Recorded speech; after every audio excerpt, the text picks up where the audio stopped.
The Ground Report with Mickie K, Andy Williams, and Lennox Smith.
The Ground Report with Mickie K, Andy Williams, and Lennox Smith.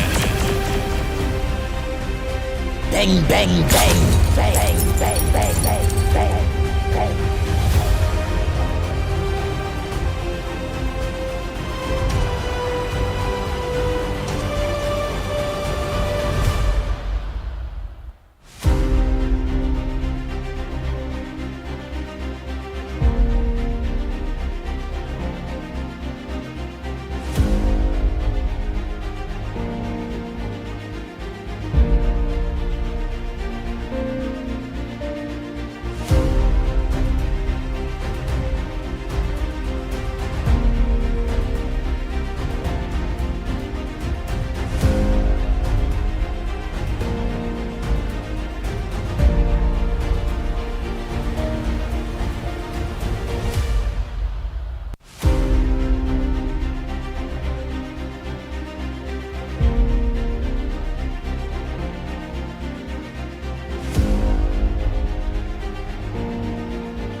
Andy, good morning. Lennox, Mikey, good morning. Andy, I was watching Wall Street last night, and I saw KFC trying to correct the wrong. What is that right? He's trying hard. He's a good guy, but he needs to keep his mouth shut because he talks a little too much, you know. But when he talks, not good things come out. But anyhow, Andy, if you recall, there was a guy who called your station one time and said, never watch CNN, Fox, MSNBC, ABC, NBC. Do not watch those channels. Watch Fox channel. Andy, let me correct you. You see that guy? That guy, he have no sense and he's a foolish fellow. He needs to educate himself because he is one foolish guy calling your station and tell you what to watch. Andy, let me tell you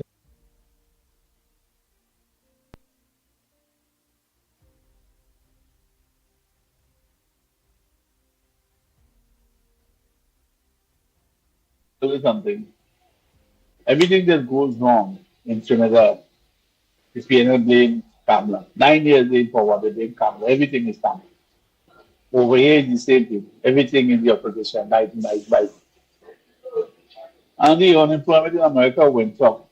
And this idiot from Fox Station telling you that the people that ship illegal is what caused the unemployment to go up. And the illegal people and who they ship back to the countries do not file for unemployment. Unemployment is calculated the amount of people that file for unemployment. That's why we know how unemployment is in this country. But a Fox reporter who is a national TV telling you is because they ship illegal people. You see, people who kisses Donald, like the guy up on the other side who prays and kisses, they are foolish people and they're not educated enough to understand. A man telling you that's how the unemployment rate went up. And we real trouble in America, and I'm telling you. We're in real trouble in America.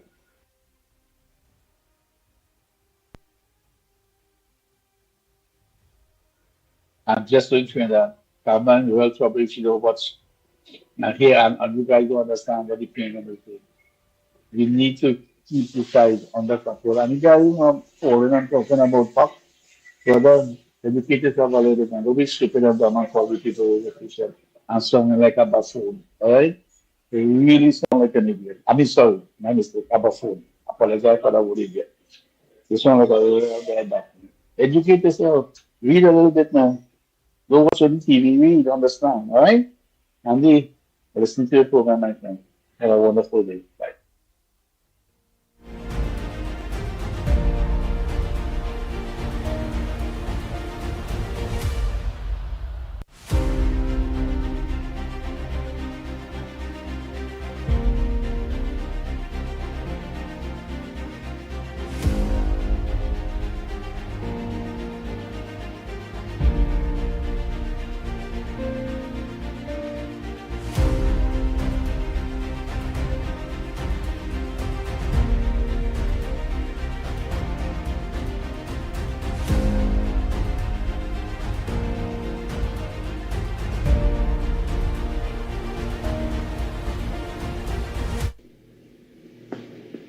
Hello, Andy. Listen to this wicked Juliet. Davy laughing and making fun of you and supporters of the UNC. Doesn't she owe Dr. Mooneylau $500,000? Why don't she shut up and pay him his money? Want to see the UNC do better for people like KFC and Joy and Anderson, Lennox Smith and Pitbull. You will see that.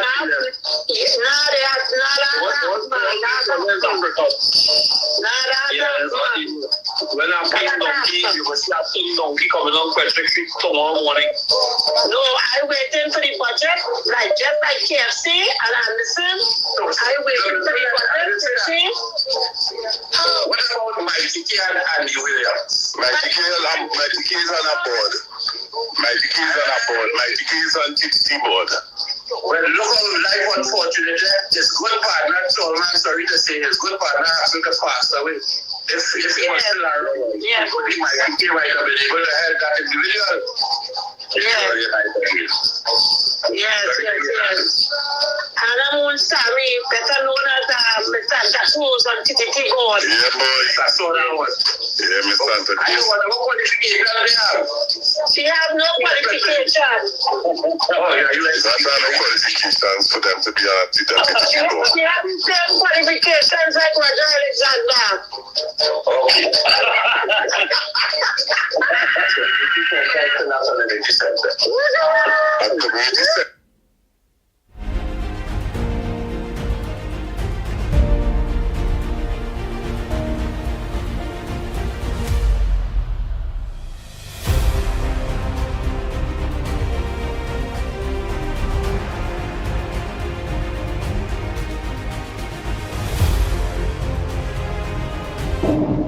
Hey, morning, Nani. Trinidad and Tobago.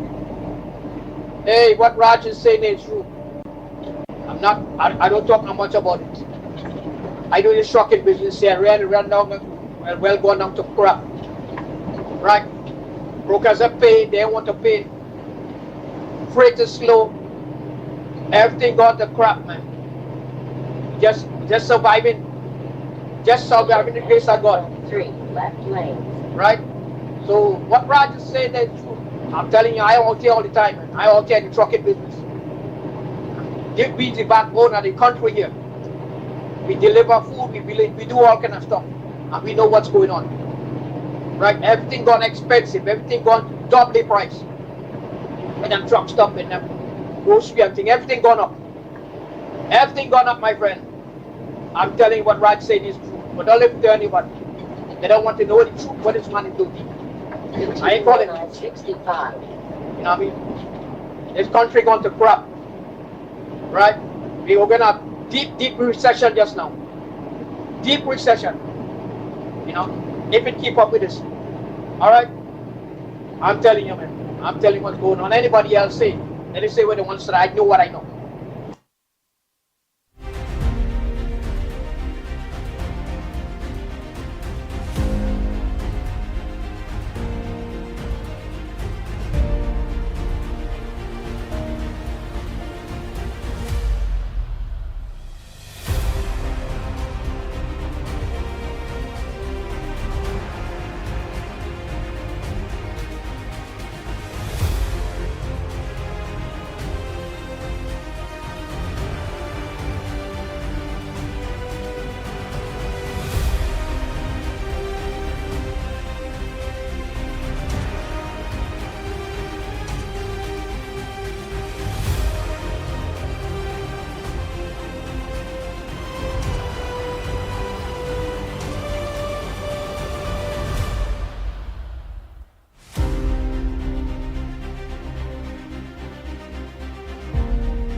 Andy, I forget one more thing.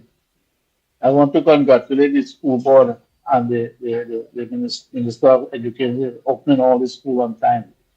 Why do somebody call the Dolly and ask you how come you guys never open the school on time and half of the school never open? What you guys did wrong that the UNC doing right? Why do somebody ask that good question? Well done, Minister of Education. And if you want to talk about Munsami, that woman cannot touch Munsami's slippers, or maybe she cannot touch her underwear. And that Munsami, that's very smart, educated woman who educated herself. But Julia Davian then is such a clown. I don't understand. He's such a clown.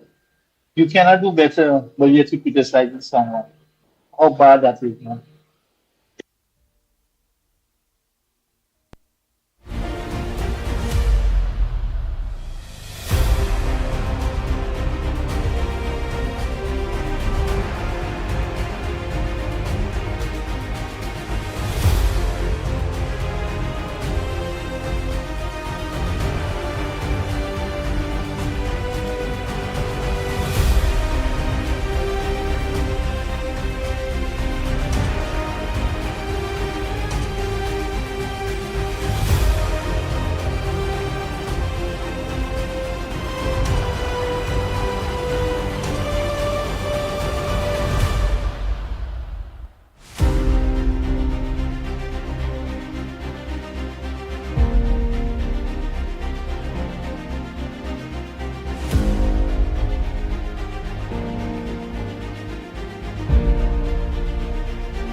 Good morning. This is one of the best ways to build your faith and keep yourself encouraged. Remember the time that God made a way for you when it looked as if there was no way. Remember when you were lonely and God brought somebody special into your life. Recall how God has healed you or someone you know. Think of how He protected you in the storm, guided you, blessed you. If you will get this awareness of God's goodness down on the inside, you won't go around thinking, well, I wonder if I will ever get out of this mess. I wonder if God's ever going to work in my life. No, you will be saying, I know if God did it for me once, He will do it again for me.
Morning, Andy. Morning, Mickie. Morning, Lennox. Morning, Trinidad and Tobago. Morning to everybody who's on the line. Andy, I listened to a fellow talking there just now concerning the geopolitics and China and America and Trinidad and all and who else again. But you know what is very much interesting, I find? You know when Venezuela, excuse me, was attacking Guyana, right? Because they won the Essequibo area down there where Guyana producing all the oil and thing. You know what I find was so interesting? That Rowley and the PNM was so silent. Very, very, very silent. There wasn't even saying boo. But now anti-cams, right, decide to say, hey, here we're going on. We stand up against crime and we're going behind the drug pushers and the drug dealers and anybody who involved in drugs and all them fishermen and them in Trinidad here who involved in drugs and running across to the Venezuela day. With all this other stupidness that going on, right? She already tell them that they own if the Venezuelan authority catch them. And of course, we, law enforcement over here, working very hard to hold these people and to deal with them and let the courts deal with them. You know, PNM was very quiet when Rowley and them was in power at the point in time when Venezuela was attacking Guyana. What happened? Look, I go on, yes, I go on, because you see me, this thing is starting to get to me. Anyway, I go on.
Morning, Lennox Smith. What's on your front burners this morning?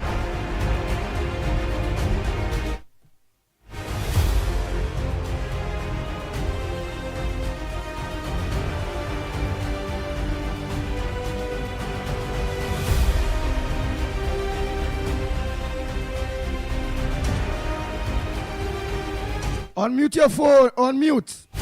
That's why you need the headphones so you will hear yourself. So long as you hear yourself, you know well you're good to go. I was speaking to someone on the phone, Andy, so I couldn't here, man. Yeah, otherwise you would have heard what is going on. Yes, but a pleasant good morning to all and sundry, East, West, North, South, Central. Pleasant good morning, of course, to all of the diaspora, I should say, as well, of course, and our friends in Tobago. And as I said, wherever you are in the world, what time of the day it is, President, good day to you. Yes, this is the Wednesday already, yes, edition.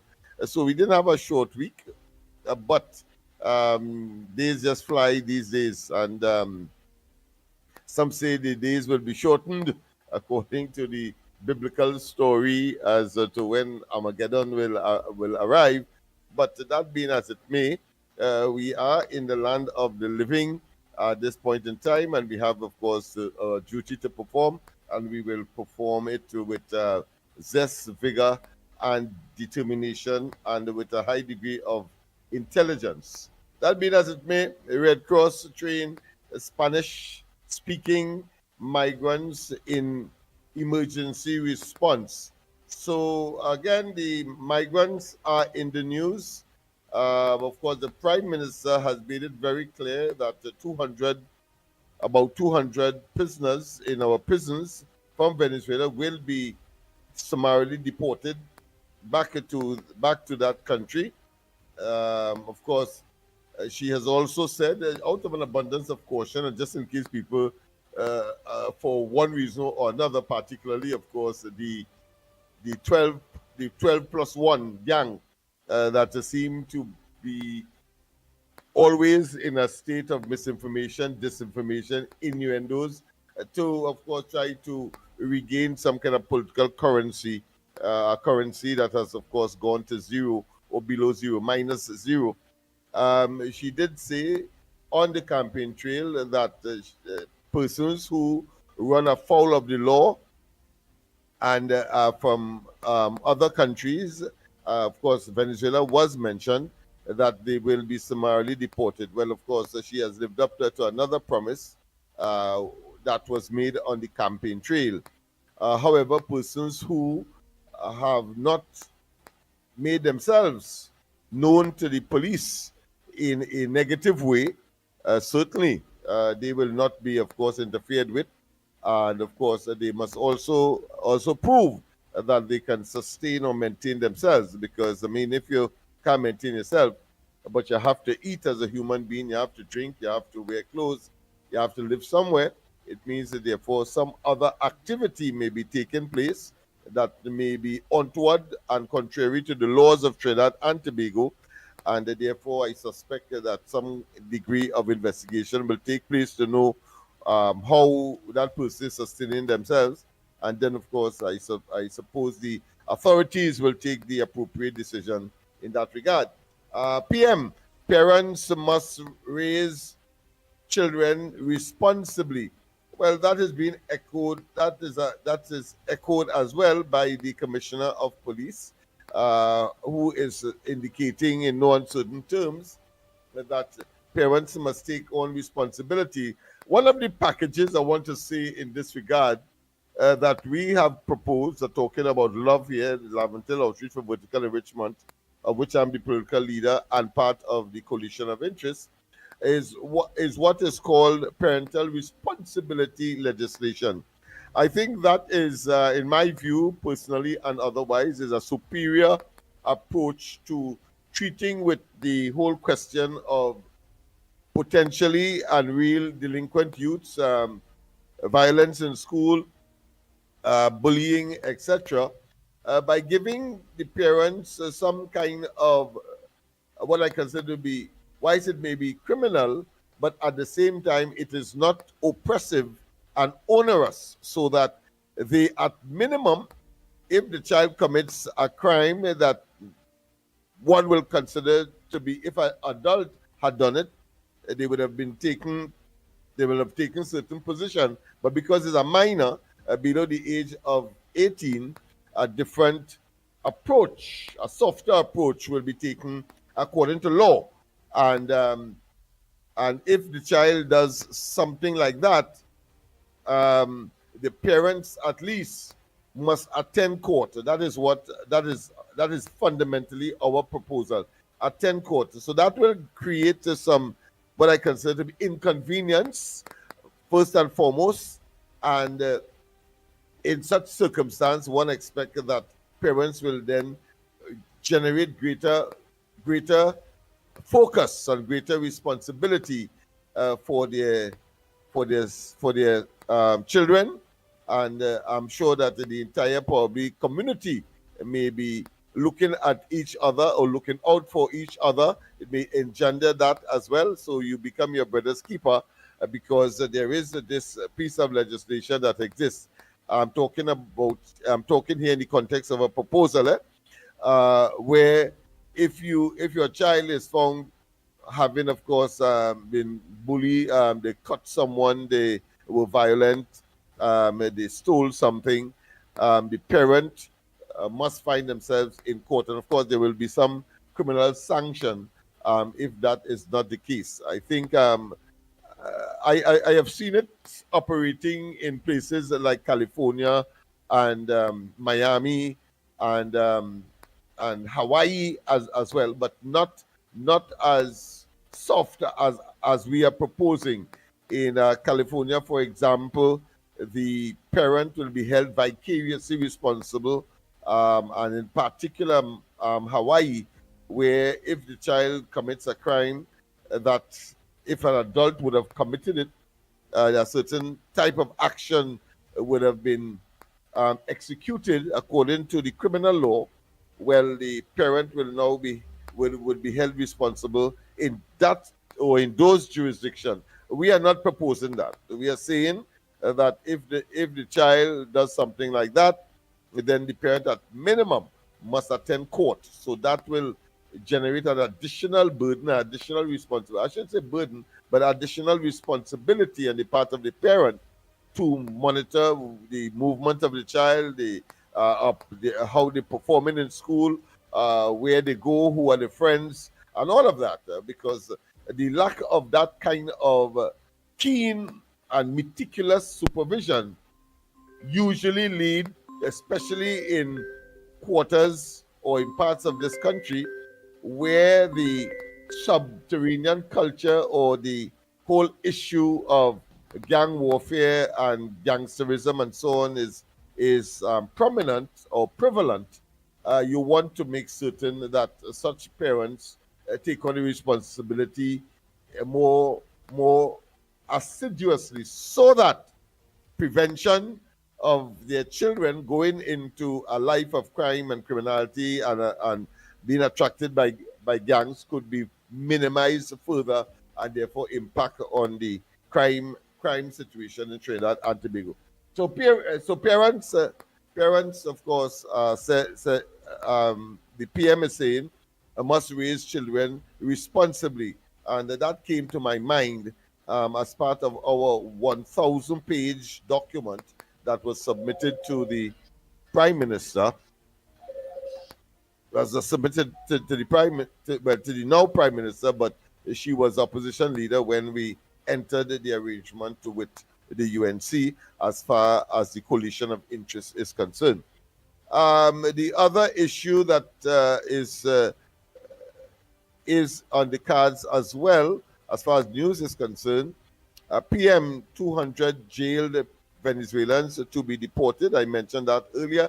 But I think the most, I wouldn't say outrageous, but certainly the most sensational one is that the Colombian president demands Trinidad and Tobago search for those killed in U.S. strike.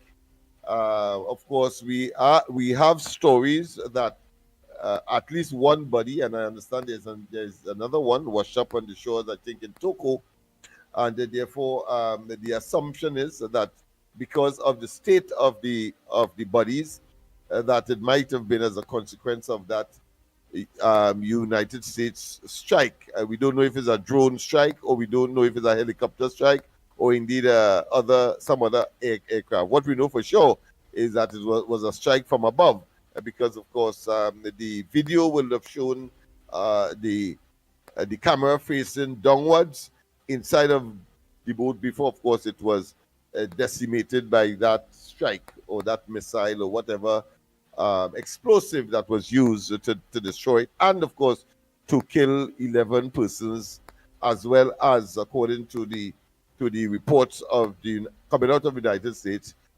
persons who were drug traffickers and belonging to a particular drug cartel. So the Colombian president has demanded that Trinidad and Tobago search for those killed in U.S. strike. What do you think the Prime Minister's response would have been? Well, all right. Let me have you hold your breath, because by now you would know that it would have been one that would have been very firm and very much in the interest of Trinidad and Tobago. Well, she did respond by saying that Trinidad and Tobago's resources, limited as it is, that part of it is my interpretation. But she did say Trinidad and Tobago's resources will not be utilized in the search for any narcotic or any person who may have been the victim of that strike that the Americans said was striking at drug cartels, and the persons who were inside of the vessel perished as a consequence of being part and parcel of that fight that the Americans and Trinidad and Tobago has endorsed in terms of those persons engaging in the trafficking of narcotics. Of course, she went on to say in non-certain terms, the Prime Minister of Trinidad and Tobago, that is, in response to the request by the Colombian president that there's too much murders, too much mayhem, too much record-breaking tragedy in Trinidad and Tobago for any kind of resource to be deployed in the search for such persons. So it's very strong language indeed. Of course, the crime situation continues to unabated, I should say, but nonetheless, since the 28th of April has been reduced by something like 22% in terms of murders, but certainly one murder is too much, and therefore there is a situation where the Dabadi man gunned down at home. So we have that development taking place, and that only happened yesterday. TNT Chamber meets Minister of Homeland Security on crime security. Well, of course, I know that there are several interest groups, several stakeholders, including, of course, the chambers and other civil society entities that would include the trade union movement, of course, wanting to meet with the Minister of Homeland Security to talk about matters of security. I know that Gregory Aboud, I think, or the Friends and Fishermen, that were not Gregory, was, of course, castigated, criticized, because I think that he was of the view, as some people have been saying, whether they're experts or otherwise, that the persons who were fired at in that shipment that was heading, we know now, for Trinidad of narcotics, it should have been intercepted and the people held and the boat seized and its contraband, and let due process take its course.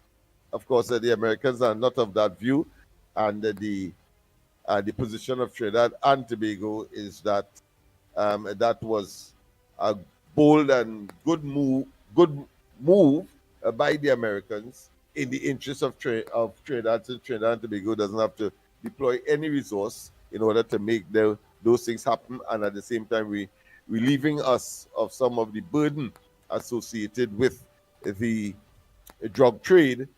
Trinidad and Tobago being, of course, an intraport or a transshipment point, but as a consequence of that, you have arms and ammunition remaining, including some of the drugs as well, and that has created or fueled the unacceptable level of crime and criminality in Trinidad and Tobago.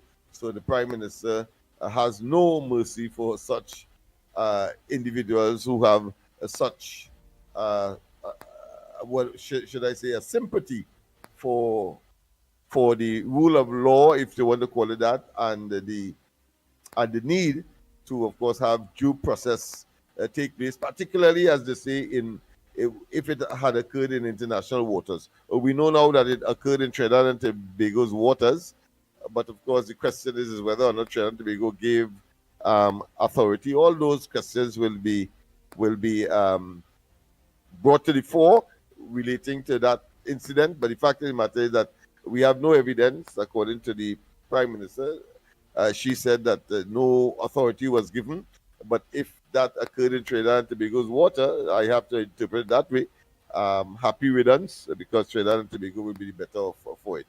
All right, that is where we are with respect, of course, to this matter. Paria, Heritage, Garakara, Repair, St. Peter's Primary.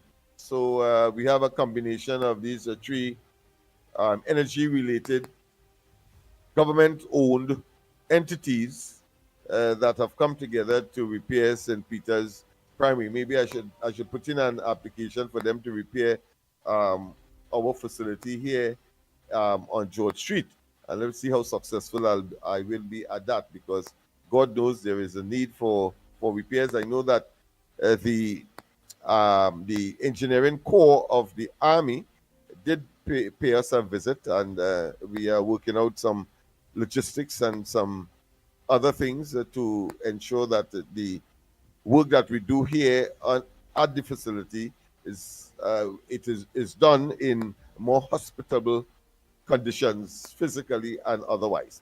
All right, wasted chance, offside goal cost the Trinidad and Tobago Reggae Boys win 2-0 in World Cup. So we were beaten in that one. All right, we have to, dust our butts and come again. How much a loss? How much a loss? 2-1, I think, and there was a offside goal scored by Trinidad. So the suggestion is that if that was scored, it might have narrowed it, or you could have won, or at least draw. So it's 2-1. So Reggae Boys wins 2-1. All right, Stuart, that is not Stuart Young. These days he's extremely silent, but this is the head of the Nursing Association, and he said nursing program suspension affecting quality of health care. And of course, that statement would have been made as a consequence of the investigation. Right, but what he say? He say nursing assistant affected by quality of care. Tell us what he say. You see, what has confused me, and I tell you, you just tell us what you. But read what has he stated. When I see a thing, read what them stating. I have no difficulty in that, but of course I know that you would have been taught English in school, and there's something called preaching and summarizing. Right, but no. If you want me to go into details, reported speech and all of that, but I will do that. Yeah. So Stuart, the nursing program suspension affecting quality of health care. And the president of the National Nurses Association, I.D. Stewart, said the recent suspension of the advanced certificate in nursing assistance program, which was offered by the College of Science, Technology and Applied Arts of Trinidad and Tobago, COSTAT, is affecting the quality of healthcare in T&T. He said that the association learned of the development through media reports. Speaking to Newsday by phone on September 9th, Stewart said the association has written to Minister of Tertiary Education, Professor Prakash Prasad, requesting an urgent meeting to discuss the implication of the suspension.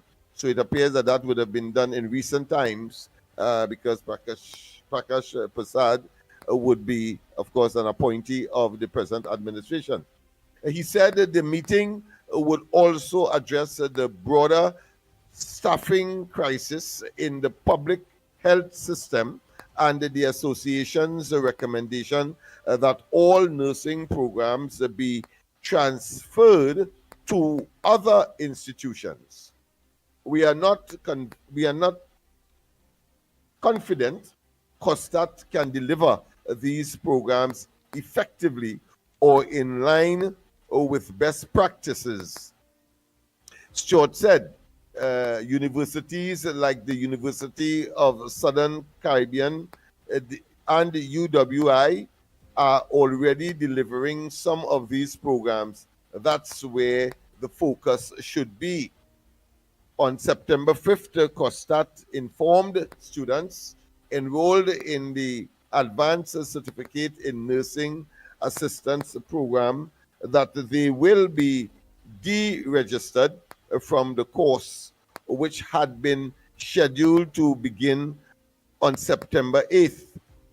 The college said the suspension came amid ongoing discussions with the Nursing Council and the Accreditation Council of Trinidad and Tobago regarding the program's full approval status. Stewart said the current impasse has its roots in a similar situation involving the Ministry of Education's Nursing Division, which previously offered a nursing assistant program directly. He said in 2023, the program was shut down following a successful legal challenge brought by the Nurses Association. The court, quoting him now, the courts found the ministry was operating an unregistered, unaccredited school, as essentially an illegal program. After that ruling, the program was handed over to COSTAT to run, but they too attempted to deliver the course without proper registration or approval. So we see where that is where that is going and where that has gone. Stewart said COSTAT received accreditation for the program from ACTT. That means ACTT, the Accreditation Council, I suppose, of Trinidad and Tobago, in November 2024, after submitting the proposal in February for that year. However, the Nursing Council, the primary regulatory body for nursing education, has not yet given final approval. That is the information coming to us. The Nursing Council has not completed their evaluation and has not issued final approval. I believe even the president of the council has confirmed this. Stewart added, despite the association's role in safeguarding the interests of nursing professionals, it was neither invited to nor involved in the closed-door meeting between COSTAT, the Nursing Council, and the ACTT on September 8th. So quite a number of developments are taking place there. I'm being disturbed by this call. Let me just interrupt it there. He said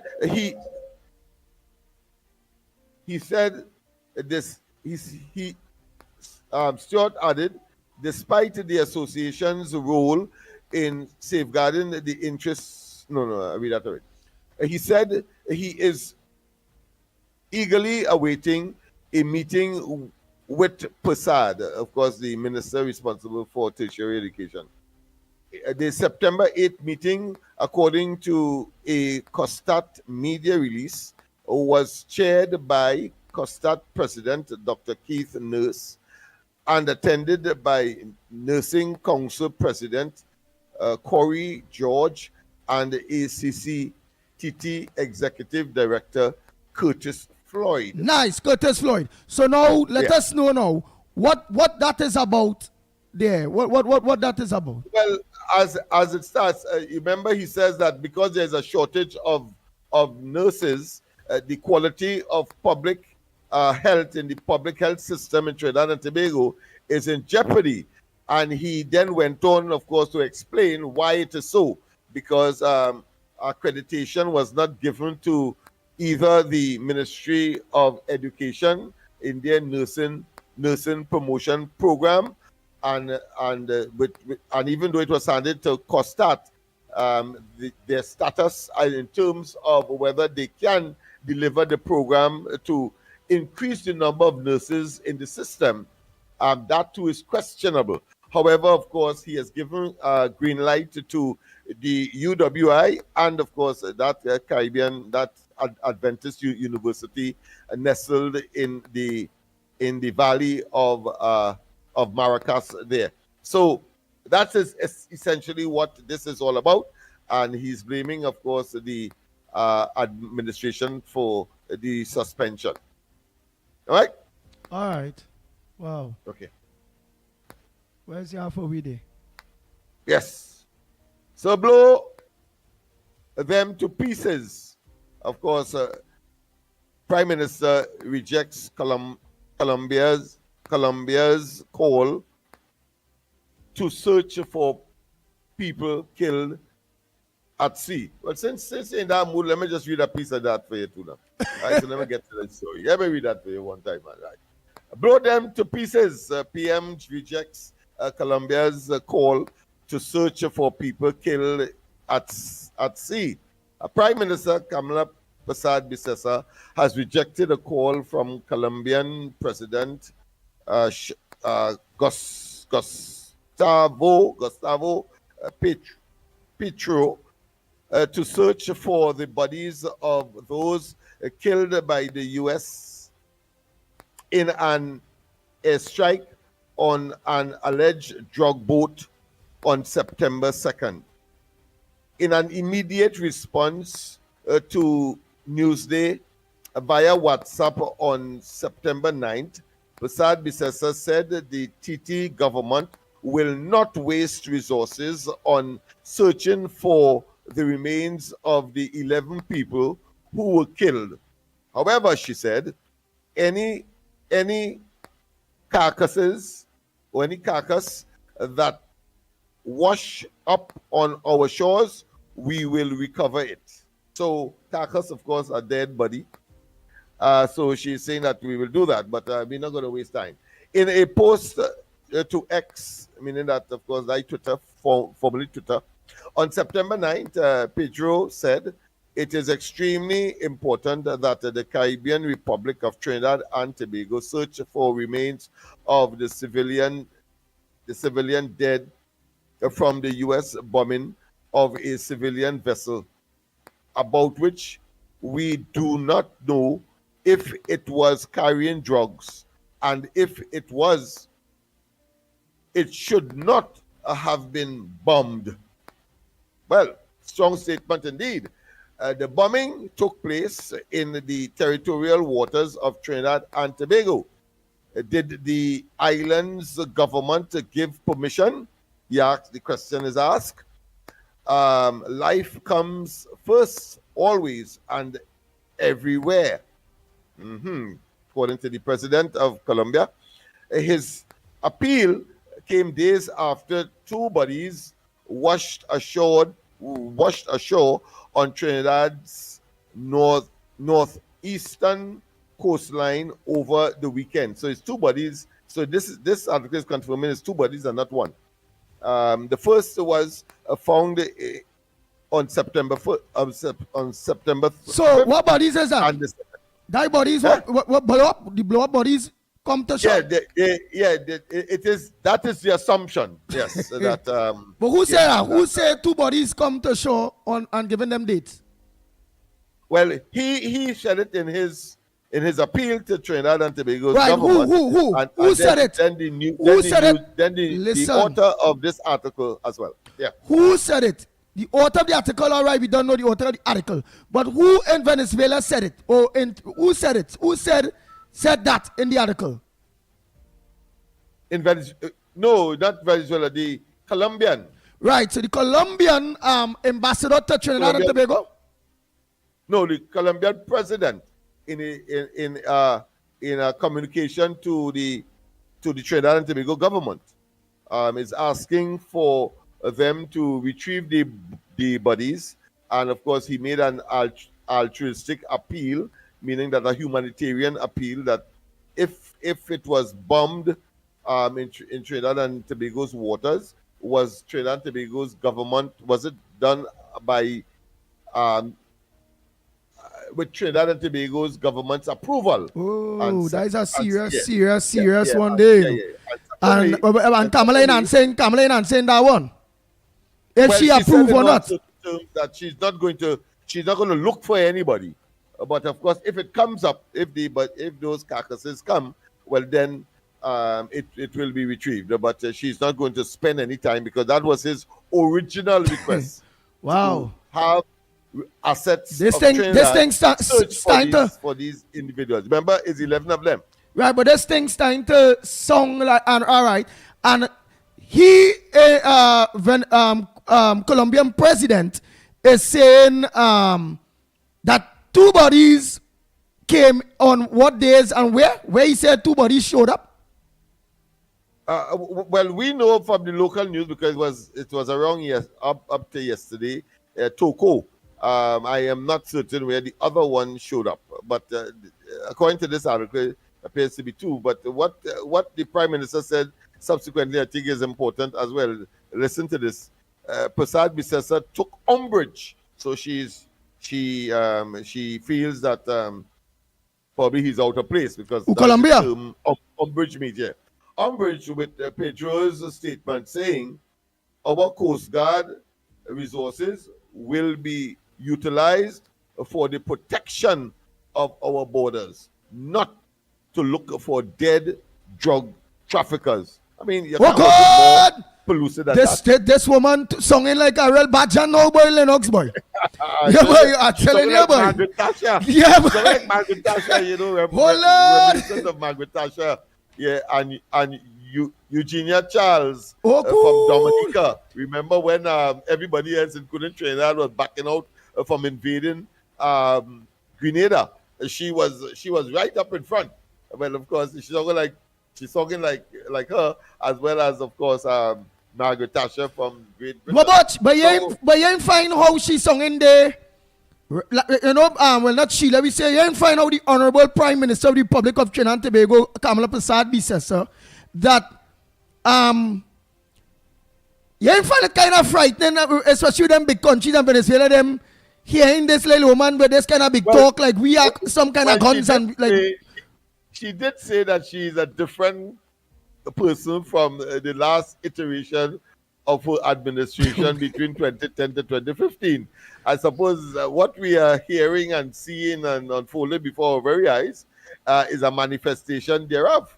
It's obvious. No, but now, all right, but what? On, you know, she went on. Right, but with she also challenged Pedro, which is, of course, the president. Well, she said, saying that the boat was not a civilian vessel, and there would be consequences for those doing illegal acts. So, in other words, just in case it's to shoot down the argument. Sorry for the pun on shoot, but I mean that seems to be appropriate at this point. But just in case you're saying that it was shot in Trinidad and Tobago's waters, but I want to tell you that it was illegal. So let me read that again. Yeah. Pedro saying the boat was not a civilian vessel, so it's not the boat that will take people to and from Tobago, for example, and there would be consequences for those doing illegal acts. So it wasn't a civilian vessel, one, and there are consequences for those who are engaged in illegal acts, meaning that they are engaged in contraband, drugs, and other items of that nature. Yes, Rambachan, right. You have to explain everything to the host because it have people, yes, just getting little clippets of the news and ain't getting all of the news. You maybe researched and maybe know everything, but I didn't. It have many people didn't, and look, it have some of the things that Lennox didn't because he and all now reading up certain things and now learning, wow, she said that, wow, and all those things. So yes, and that is what the program is for. In order for others that not as bright as you, that there's you have time to go through every news station, every social media thing. You have the time to do that. Hey, you have a lot of people that have time to do that. You have a lot of people attending work. From work, that organize and attend to the children home, go home, cook, clean, wash, organize, still pick up the children who are in their school work and thing. You might be a big shot, you are the time. Or you are somebody doing your work for you. So you are the time. So we program. We have always we program now is to make sure that the people that they're not the time like you, like all now. Right, they're just organizing themselves to go to work, they're listening to the program, while on the way to work, they're listening and thing, right, the home, right. So while they're doing that now, them now getting the information from us. That is how it is go. And of course, I just want to add that if you may be intellectually inclined and therefore your grasping ability is off the cuff, in a jiffy, there are those who are not. Just remember that. And therefore, of course, the audience comprises of that. That is why, of course, we have the makeup of the ground report presenters as we have. It was deliberate because we did our research and we understand that. So I just want to make that point. But what she has to say again, I think, is very interesting. Nice. What does she have to say? The drugs on that boat brings death to persons here, destroys families and careers. Yes. Our Prime Minister is making it very emphatic, a very emphatic statement, lucid and unambiguous, yes. So let me just start it over as a short paragraph. The drugs on that boat brings death to persons here, destroys families and careers and fractures our society. Those drugs bring more death and despair than controversial weapons. Not controversial, but conventional weapons, meaning that guns and so on. We are in a war against drugs and trafficking. So, I mean, you can't want it even more deliberate than that from, of course, one prime minister, one leader of one country to another leader who has expressed a particular concern. And she continues, there will be consequences. I much prefer seeing drugs and gun traffickers blown to pieces than seeing hundreds of our citizens murdered each year because of drug-fueled gang violence. Oh my goodness. That is a hell of a statement, boy. And here why I asked all of that. Right? Because remember, our program is a very interesting program. Because remember, the Colombian president now get involved asking. And you watch, she was very strong, iron woman for Maduro. She's answering back very, very, very smart to the Colombian president. She is showing that she's standing totally on the side of the Americans. So I asked all of that and wanted you to be able to describe everything, because so we will have an understanding how Venezuela president is taking that statement now to the president of Colombia, and how the Colombian president will be taking that statement and all from the prime minister of Trinidad and Tobago, and to ask, you ain't find that, or do you believe that they will now watch Trinidad and Tobago?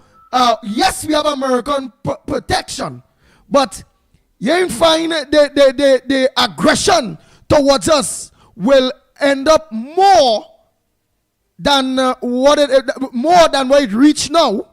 But what have we in a safe net is we have the backings of America. And let me say today or tomorrow, America is to back off. Go to the top of the class, man. Go to the top of the class. That's the only reason why she would have, of course, made such bold and what I consider to be positively, but very firm statement. And at the same time, in addition to the fact that she knows that the Americans will come to our rescue, if any untoward thing would anger those elements, whether it be Colombians, whether, of course, it be the Venezuelans, is the fact that she is consistent. She started in that position and she continues in these intervening while, of course, it's an unfolding, meandering story. But more importantly, she has always sought Trinidad and Tobago's interests in all of this. That is what I think is standing out very, very significantly, as opposed, because we can make a comparison now, as opposed to Rowley, who, of course, never criticized Maduro, never acknowledged that he was engaged not only in diabolical rule in Venezuela, autocratic rule in Venezuela, but the way that treats his citizens. Of course, and that is reflected by over 7 million of them having to migrate out of there and creating instability for surrounding communities, including that of Trinidad and Tobago. So she's consistent. Oh, so all of that is like I get frightened now because I know we have a regiment and we have an army. And, you know, obviously I already know that she's getting on bad so because she assured of the American protection. But, you know, just putting my mind out of the oblivion of American protection and hearing our Prime Minister, the Honorable Kamala Persad, with that kind of talk, with against Venezuela, who have an army, and Colombia, who have an army, compared to we chikichong kind of fat boys kind of chupidi, them who don't really and truly care, really and truly defend their own house. Yes, sir. So that's how I was watching it. That's a quiver compared to what Venezuela has. Both assets and, of course, and the human resource. I mean, it's chalk and cheese. Yeah. Chalk and cheese. Yeah. So that's how I was watching it. Anyhow, Trinidad and Tobago, what else are there from everybody? Meanwhile, all the lines are open. Well, obviously the headliners is really and truly Kamala Persad answer back because it's big. We're talking about the geopolitics involved now, whereby Colombia president is asking the government of Trinidad and Tobago if they could organize a humanitarian suggestion to her. Could you go and locate the bodies and them and that kind of bacchanal thing there? And Kamala is saying, oh, that is not civilian boat, you know. And me going and locate no bodies for that. Even wash ashore, that's a different ball game. But my boat and them, my Coast Guard boat and them is just to protect the borders from people coming in, not to go and locate no bodies of narco terrorists. A short statement made by the police commissioner to confirm or deny the presence of those bodies, but he said that police commissioner Alistair said that on September 8th that it had not yet been determined if the bodies were the alleged drug traffickers, but it was being looked into. Right, but then remember Lennox Smith, they must have an idea of the composition of those bodies because that kind of bomb I see in there, I can't see no whole body coming up. Let me be real. I lay both so direct hit with a bomb. What bodies you seen going on and float from out there, come in there so that to me that in pieces. So I don't think that is the body of them drug boy and them. No. A whole body, come in. No. But a lot of forensic work will have to be done, and they will have to get evidence if they're really serious about identifying the bodies. They have to get forensic evidence, DNA, etc., from Venezuela and all of that. So that's a complicated matter. I not seen that reaching anywhere. If indeed, because they are saying that the condition of the body, the bruises and the apparent burns suggest that it might well be as a result of that particular incident that took place in our waters. Yeah. Nice. So trying to go, the lines are open. Man, you know how long I trying to get into my Gmail from on a computer itself and not on my phone, and I ain't getting through at all. Go ahead, caller. Pleasant good morning to you. Where are you calling from? What's your contribution on the Gong Report this morning? Pleasant good morning, Trinidad and Tobago, Andy and Uncle Lennox. Yes. Yeah. This morning, again, I called Mr. Lennox last night with regards to the police response to emergency calls. That issue what happened with the pilot, and it happened before with a WPC in St. Joseph. I think this needs action transparently, urgently. This carry me no week or no 2 weeks, I think. I called on the commissioner of police this morning that if he cannot do the right thing Because Uncle Lennox, I sent a video for a while ago with the incident what happened in St. Joseph with the commissioner of police that come out and apologize on behalf of the service. Right? Yes. And in this case here now, the commissioner had something different to say when it happened again. And I think this we had to take him to task for this because here we're going on. This is a serious thing. Again, we just can't receive 60-something brand new vehicles. Are you telling me an emergency call make, right? That some men adopt a man and have him in a certain area, right? The 999 transfer the call to a certain station in the Port of Spain division. And them men was allowed to keep that man up there and remove the vehicle 12 hours after the time when the command center would have transferred that information to the nearest station. And them men had chance 12 hours after to remove the man vehicle from that particular area there and carry it deep south Trinidad. Not because they get the pilot. They get the pilot because of a certain vigilante when he had the information and when he said that highlighted, so they continue with it. This warrant an immediate investigation and disciplinary action. And calling, I don't know if all they can get some attorney to come on the program and to guide law-abiding citizens who get rough treatment from police, where they get advice citizens, because I know to deal with them in the sense that if they're doing things out of the police standing order, I would just comply and then complain after. I will take legal proceedings against them after. But not everybody going through that. And the police complaint authority, something needs to be done with that institution, because you can't tell me all they have all these resources, all they're doing, putting in all these hours, doing an investigation concerning any matter. And when they conclude the investigation where there's wrongdoing by the police, the police commissioner can't give them no directives to do anything. Or the report can't do nothing by the DPP office. So when you sense how this institution functions for it serves no purpose.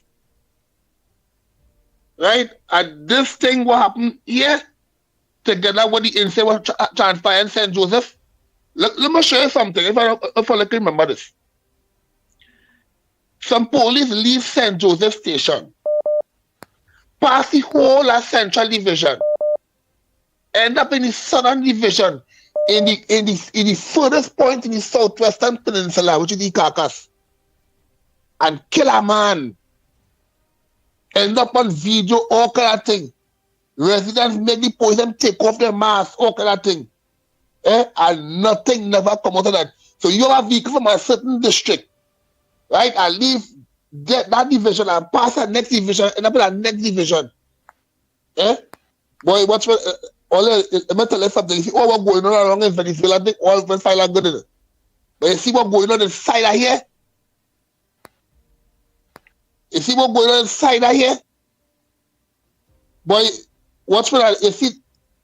If all they know the tone, that incident with that phone call from the people in Cascade with that man get kidnapped there, that's sending a real negative message across it. That's showing that the criminals and them can take more chance now. All you understand what's going on with this thing. Uncle Lennox, see the Honorable Prime Minister, and she dig deep into this. This can't continue because we are the stakeholders, right? The citizens and the law-abiding citizens are the stakeholders, right? We can't take this on the police. And you see Mr. Guevara with that statement he making in the interview, that total disrespect. That total disrespect. So let somebody else make the contribution this morning. Right now, I see us listening. I look on listening. Very angry young man. Of course. Go ahead, caller. Next caller. Go ahead. Good morning. Go ahead, caller.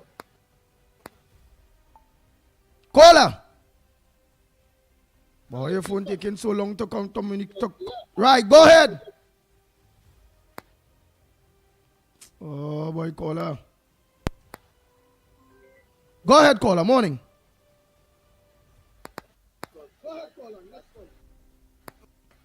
Call up. Blessed morning, Andy. Yeah, you're taking my long. TK Lennox. Yeah. Blessed morning. I want to just touch on two matters quickly, if you all permit me. Firstly, I fully support and endorse our Prime Minister. Because at the end of the day, Venezuela been bringing all kind of stuff to Trinidad, the people coming, whatnot, whatnot. We are nothing against personality, but at the end of the day, that free reign, it had to done. And if you notice with our strike, they say Venezuela fly some little 2x4 plane over the US warships. But Venezuela know they don't want that kind of heat. At the end of the day, them destroyers and them the front end. They don't have to go close to Venezuela to do nothing. So Maduro and them, they don't want that bacchanal. And you have to be real, we have to support the Prime Minister. At the end of the day, the Venice come, the gruesome killing it going up real dread, and let me be real, let me watch the amount of heads getting cut off, people knee missing, they're finding people in bar and all this kind of thing.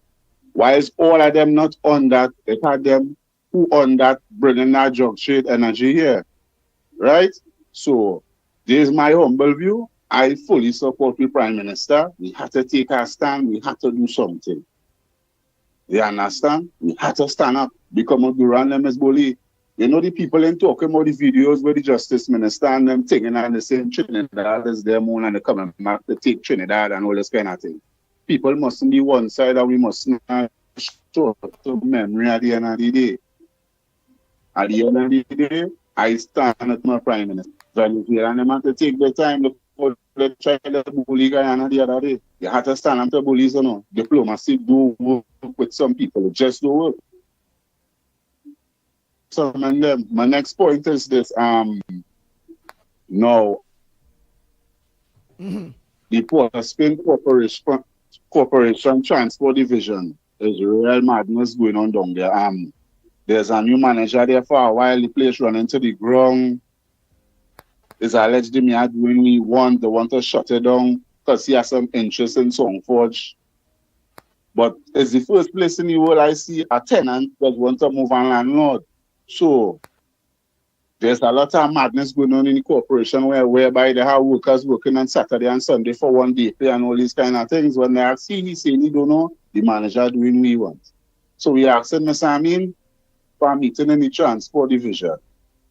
Right, because what going on is they're not maintaining the trucks and them parking up and the so-called friendly contractors coming in and doing the workers' work. So we asked for a meeting with Ms. Amin to iron out these issues. Because how I see it is no PNM Health Corporation. It's Trinidad and Tobago and it's taxpayers' money at the end of the day. We had to stop the strippiness. Right? Now because it's a PNM Health, we had to stop the strippiness and let me deal holistically and service the people areas. You can't be sending out one truck Saturday and one truck Sunday to clean Woodbrook, St. James, St. Clair, Federation Parks, all these places. So what going on is Uncle Lennox, what going on is you're having a truck out there with no support staff. The mayor and them don't want no support staff.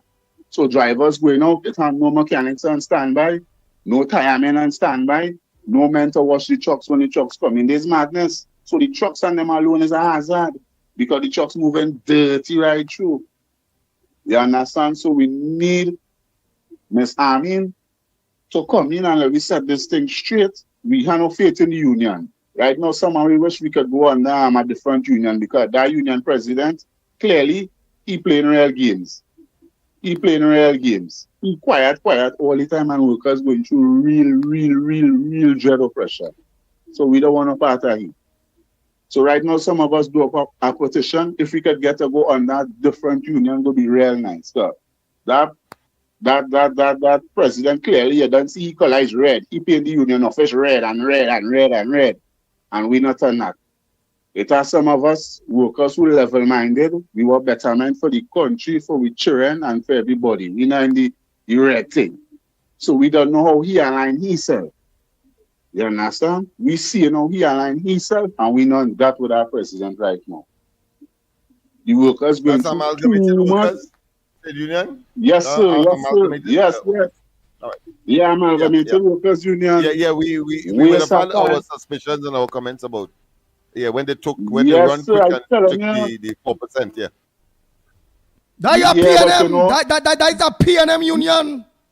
Yeah. Yes, and they standing, and right now we getting real oppressed and they saying nothing, they staying quiet. Imagine workers working Saturday for 1 day pay when they're supposed to get a double. They're shutting down the whole place. Right? It is alleged, I telling you, it is alleged. Next door, which is Songforge, the mayor's interest there. So the whole thing is them finding corporation is an eyesore to them. When that, yeah. Wow. To provide a member of the team with a handsome contract. A Exactly. building contract. Yeah. A Exactly. rental, yes. So because if you look right now, if you watch the condition of Songforge, how it's nice and pretty, and they pitch the car park and watch the corporation here, the corporation in a mess. So they naturally let the corporation go down. You understand? The corporation here in a mess. So at the end of the day, this is my two humble contributions. I support my Prime Minister full 100, right? Because she bringing back the place and the crime really dropping. But at the end of the day, we need some help from that union. That union ain't doing nothing and the workers getting relics, especially in transport division. Have a blessed day, gentlemen. Before you go, Same to my friend. what time the union office is open? We go make a call to the union complaining about what it is they're not fighting for you all. You there, caller? Or you done gone? Well, he said with respect to the preference of private contractors to do the garbage, the scavenging, and so on, as why the corporations' vehicles are left there doing nothing. And the union rather the private. Yeah, and then of course, that will lead to other things. There is redundancy possibility. When they could let the you workers don't do need it. all that worker. You don't need all that worker, and so on and so forth. So people's job may be in jeopardy as well. All right, we go make send me the union number now. Get that union number there from me. Let me call and find out about that. We go try to talk to whoever. Let me move smart. Go ahead, caller. Next caller, morning. Andy, Mickie, Lennox, and Tobago Central here. Pleasant. Good morning. Andy, my little front burner is too short and sweet, just as usual. You see, kudos to that caller who called in a short while ago, before this one was just left. Kudos to him, considering about the police service issue. Right? We asking our ministers, our commissioner of police, and whoever in authorities, our present government, to please look in to this situation with the police and them. Because apparently, Andy, in this police service and them, it have gangs. We said it already and we'll say it again. We would like our ministers or whoever is in charge of these officers and them to look in and start to screen and order these police officers and them. The police service in a total chaos. These people will be getting serious reports from citizens, law-abiding citizens, and that does not act on it. This is straight across the board, right? Because once you have on that uniform, you represent something, which is the police service, or the army, or the coast guard, or whatever the case is, right? We asking the authorities to start to run some audits on them police officers and them. And that goes from the police service, in the army, from the coast guard, from every service attached to Trinidad and Tobago. We asking our great political leader to please send out your ministers to look in and send their right people to deal with these kind of issues. Because these people and them linked together with gangs. It are the 6, the 7, the 8, the 9, the 10, it may have 0 and all 2 and the. Right? And this needs to stop. Right? It just can't continue going on. And just the other day in the central zone here, a youth man get gunned down. And in the funeral, I am telling it had police in the beginning of the cemetery, in the cemetery, and in the end of the cemetery. And let me tell you something. Trinidad and Tobago, listen to this. Within in that funeral there, it had a lot of, you know where I'm coming from? The gang. And the out with what they're rolling with in front of the police. You could tell me this is right in Trinidad and Tobago what's going on here? At Trinidad and Tobago? So, how come the ones on them who have to protect and serve is not dealing with whoever they're seeing with these things? It is a serious thing going on in this country. And you see the police service, it is in a corrupted, nasty state. It is a shame and disgrace in this country.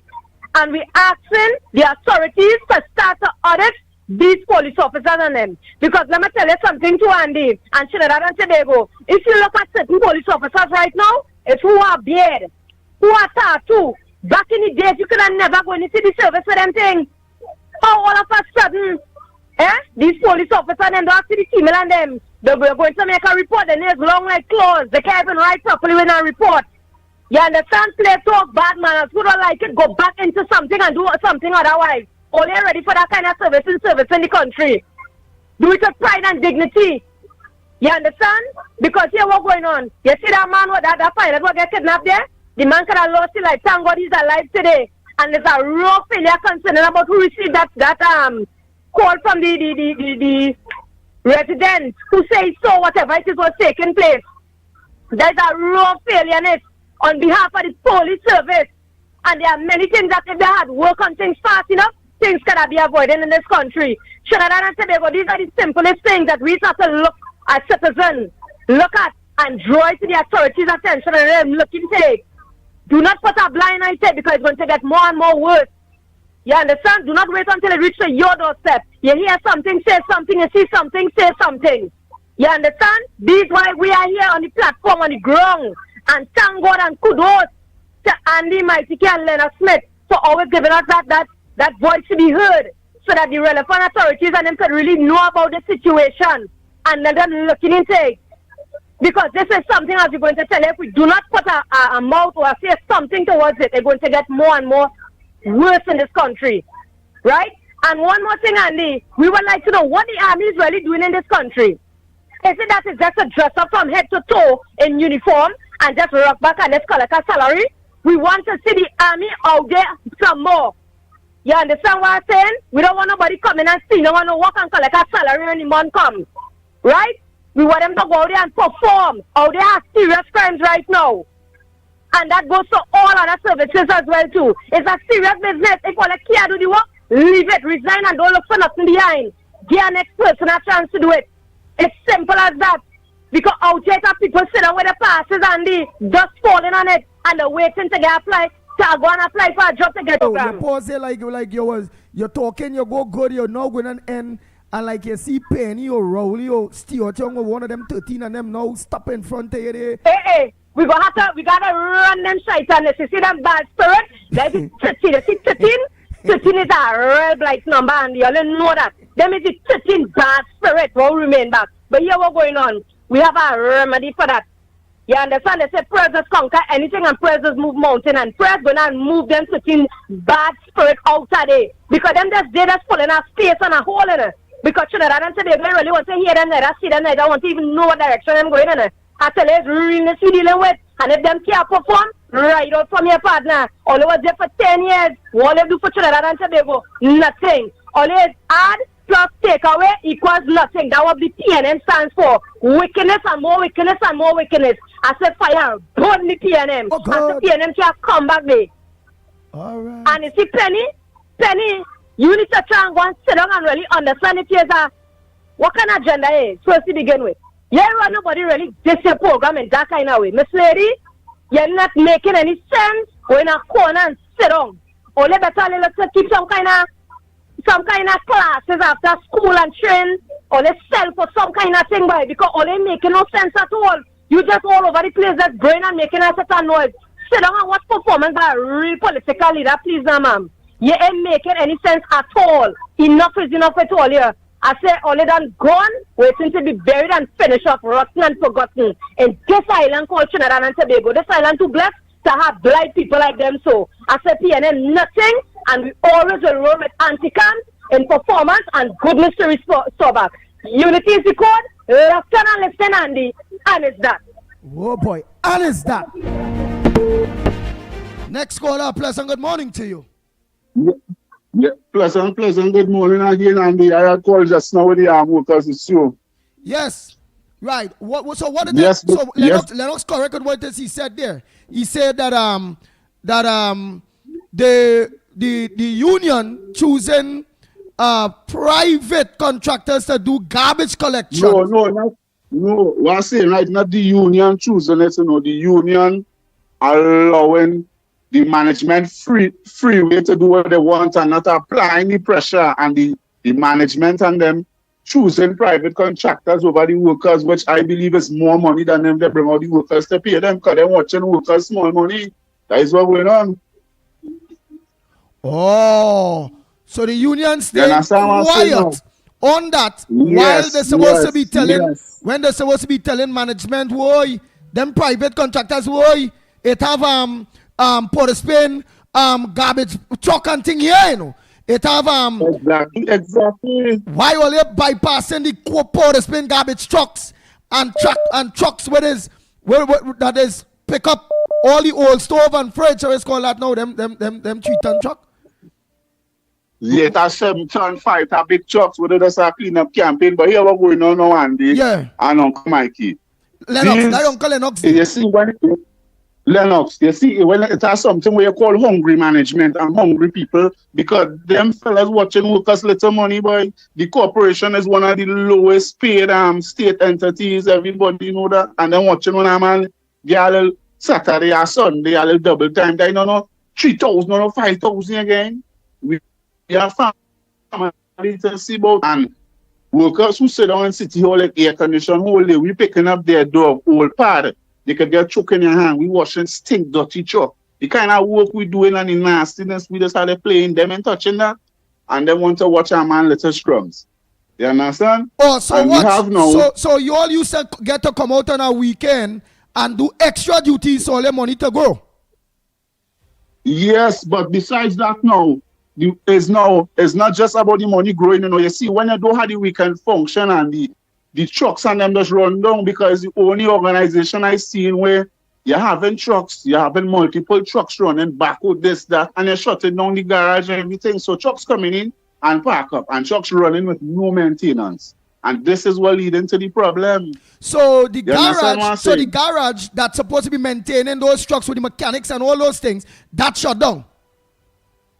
Yeah, that's shutting down on the weekend from Friday. That's shut right down. So trucks running out there. All right, just now. But it used to be up and running on the weekend where they're fixing the trucks. Yes, as this new manager come, who they say is alleged the mayoral partner, everything shut right down, right down.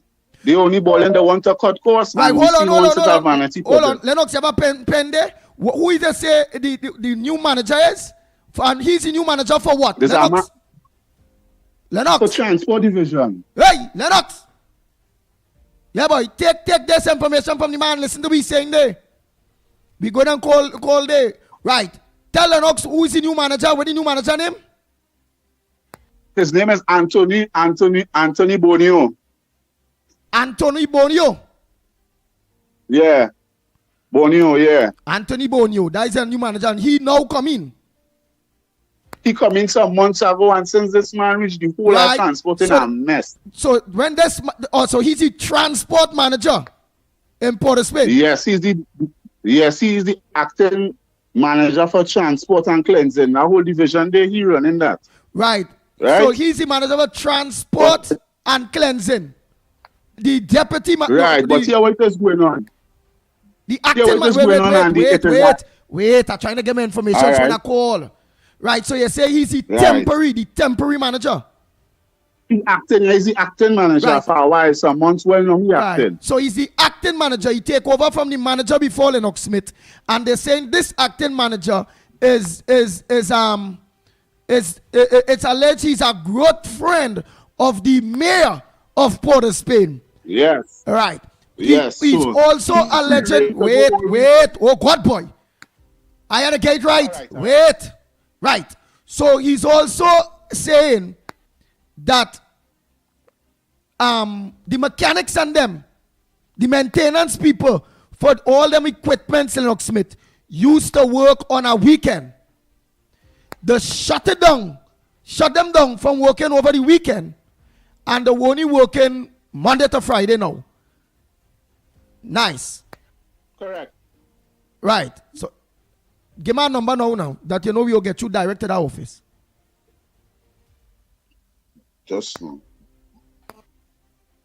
Maybe a number for transport and cleansing. Yeah, Well, transport and craziness going on. cleansing. And I had to ask for that man. Well, Lennox go do that. Because I might get on too bad now. Lennox go come with the big words and thing. Because them big word man and them is who they I sure that man maybe he maybe know that them people who you gain subcontract.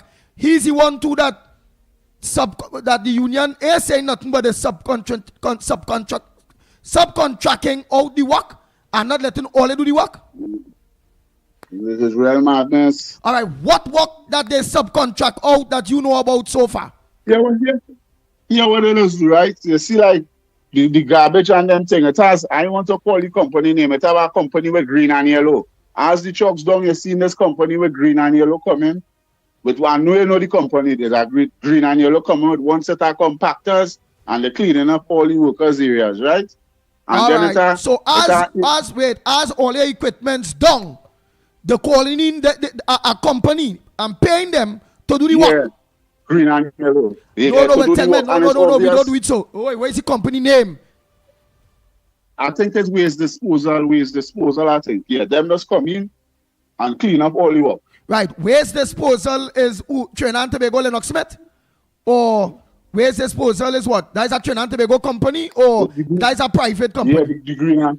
Yeah, private waste disposal. They have a base. Well, they were in Sealands. I think they have something up Trinity, I believe it is. All right, so that is waste disposal. Remember that I tried to write down that waste disposal coming and do the work that workers could do. All right, you got the phone number? That's not I'm getting it here now. I wonder if this person give my right number. Somebody give my write up a number 666-6666. Right you? That real 6 boy. That like a devil. Eh? Right you? That's not trying to get the number for the market the beast. That was saying that this Travadine fella, you know. This Travadine fella, what's what you putting up there? Unless he on chopping this with me. What kind of 666 thing is that for the people? Yeah, give me the number. I ain't seen the number coming up here. That's not trying to get from Wait, here it is. This is your number here. Call.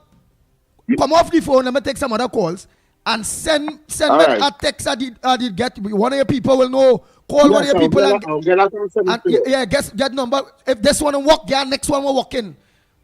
We're going straight there. Yeah, and send it to my phone there. All right, cool. All right.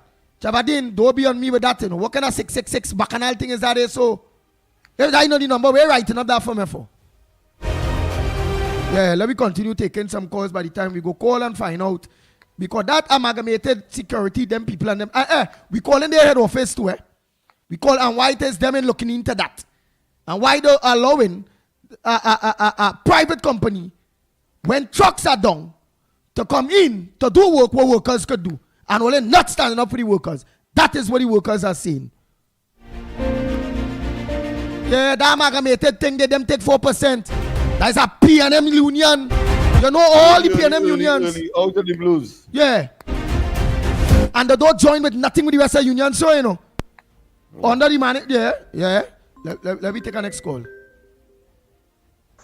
Morning, caller. Yeah, good morning. I'm calling from the US. Yeah, hold on the US. No. Hold on. Hey, Lennox Smith, heard he say, waste disposal is a state-owned company. Remember, we can't make ourselves stupid. You tell me that is a private. Waste disposal? That's what they're saying there. That's the way right up. I know Swimcall, not waste disposal, but I'll check it out. Check it out and make sure now. Because we can't, because if they're calling state to do state work, that's different, but that's not private. We go look stupid there. Go ahead, caller. Yeah, good morning. I'm calling concerning, you say you want people to comment on Arima, what statement he made the day before. And nobody's made anything about it. And he always had this habit of accusing people who disagree with him of not knowing what they're talking about. Who's that? But, Arima. Mr. Arima, the Spanish Yeah. man. Yeah. All so, right. you know, the police have a thing that they say, whatever you have the right to remain silent, and whatever you say could and would be held against you. So I'm basing what I'm saying on what he see. So he say that he's a Venezuelan citizen, and he's supporting Maduro and living in Trinidad, and he criticizing Kamala. You understand?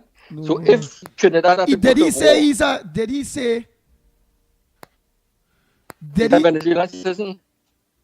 No, I don't He think. said that. I think he's a. Yes, citizen yes. of He said he's a citizen of Venezuela. Yeah, he said that when he was talking, I heard him say it.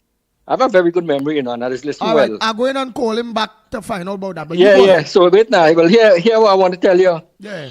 So if Trinidad and Venezuela fighting, who he will be defending?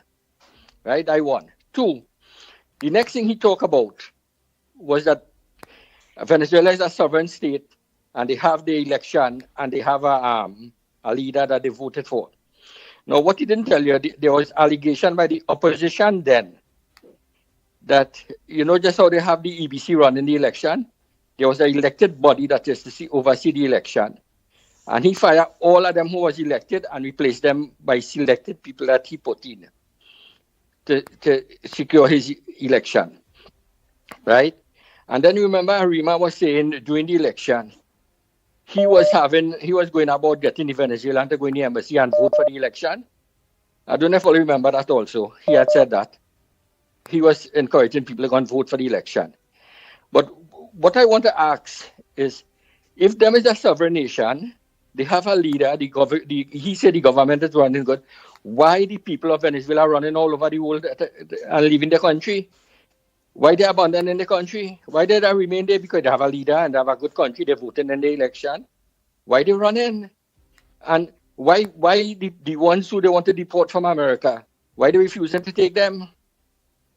You understand? Why the country that where they born and they grow up? Why they refusing to take them back? Why the leader refusing to take them? I would like to know the answers to them thing. And they have people all about it from Venezuela who refusing to go back to the country. Why they doing that? And I'm glad to hear that Kamala want to send them back, because when I was in Trinidad and they come in, I was there when they was coming in. I was hearing the thing that they planned to do in Trinidad, where they wanted to align themselves with the Right, rich but people. how recent you heard Kamala Prasad Bissessar, the Honorable Prime Minister, said that she wanted to send them back? I know that was in the elections, but did you hear that recently here? No, I didn't hear it recently, I think, but I heard she said she wanted to send them back. And Yeah, that's usually in the elections. What she said she going to do, she just do it. All right, that is true. That is true too. Yeah, so that is why I am saying that I expect that she will start to send back some of them, because there's a lot of them who keep coming and going on. They just go back to the country for the welfare and come back in Trinidad. You know, that's why they had that boat movement back and forth. I don't know if you know that. The fishermen do the fishing again. You know, they started charging them to and from Venezuela to collect the money. They're making big money on that. You understand? You do the fishing again. And next thing I want to tell you, but people talk about the Venezuelan thing. When I used to work CJOS, they had problem with the Guardia Nationals, the military army for the patrol on the water. You should run down the fishermen from Trinidad and shoot behind them and them kind of thing. We had plenty complaining CJOS from the government. The government can tell you that. All right, well, thanks so much, Davey. Thanks so much to Trinidad Revolutionary Soldiers. They said today she's sending 200 to Venezuela. Right? Trinidad Revolutionary say, Andy, it's on today's Express. 200 Venezuelans to be deported. I saw that, Yeah, but so I don't like to quote the media until I could confirm it. Because when I was in Trinidad, what I used to do, remember when they bring in Patrick Chocolingo in the media what I used to do, I used to cut out article and investigate myself to know what they reported was true. And I still just do that. So like when they hear people who talking about, I don't know, this one don't know what they're talking about. You had the people in America here who want to criticize the Democrat Party, they ready to attack you. But them knows nothing, and they just tell you, you don't know nothing. I wonder if any one of them know about the Mockingbird. You know what is the Mockingbird? That is where the CIA had infiltrated the media and put in propaganda as news. And recently here, the head of the intelligence thing say it is still happening. So plenty of them just come out and think. Remember I was asking about the price of egg? Let me tell you, when Trump leave office, egg was $1.49 for 18 regular price. And on sale, I used to buy it for 79 cents for 18. When Biden leave office, that same 18 egg was over $11. And on sale, you say get for $10.49 and them thing. $10 from 79 cents to $10.49 for the same 18 egg after Biden leave office. Hello. Hello. And now the price is mute, Lennox, mute. Yeah. Now the price of egg is $1.99, $2.99 for the same 18. Right. So it dropping price dropping. Yeah. So when these people who just call you and tell you, you see the price of egg, they are misinforming you all. And you remember they talk about the cases and with Trump. Any one of them tell you that the case with Letitia James, where he was convicted and had to pay a fine of over $300 million. Yeah. The appeal court overturned that ruling and that whole case. All right. You understand? They don't tell you that when these things are corrected. Thank the you. Propaganda they put out, they don't ever correct it. They don't ever, because the media don't do it and them don't do it. All right. So partner. thank you very much. No problem. Yeah. Oh boy, ex-police officer. Very good.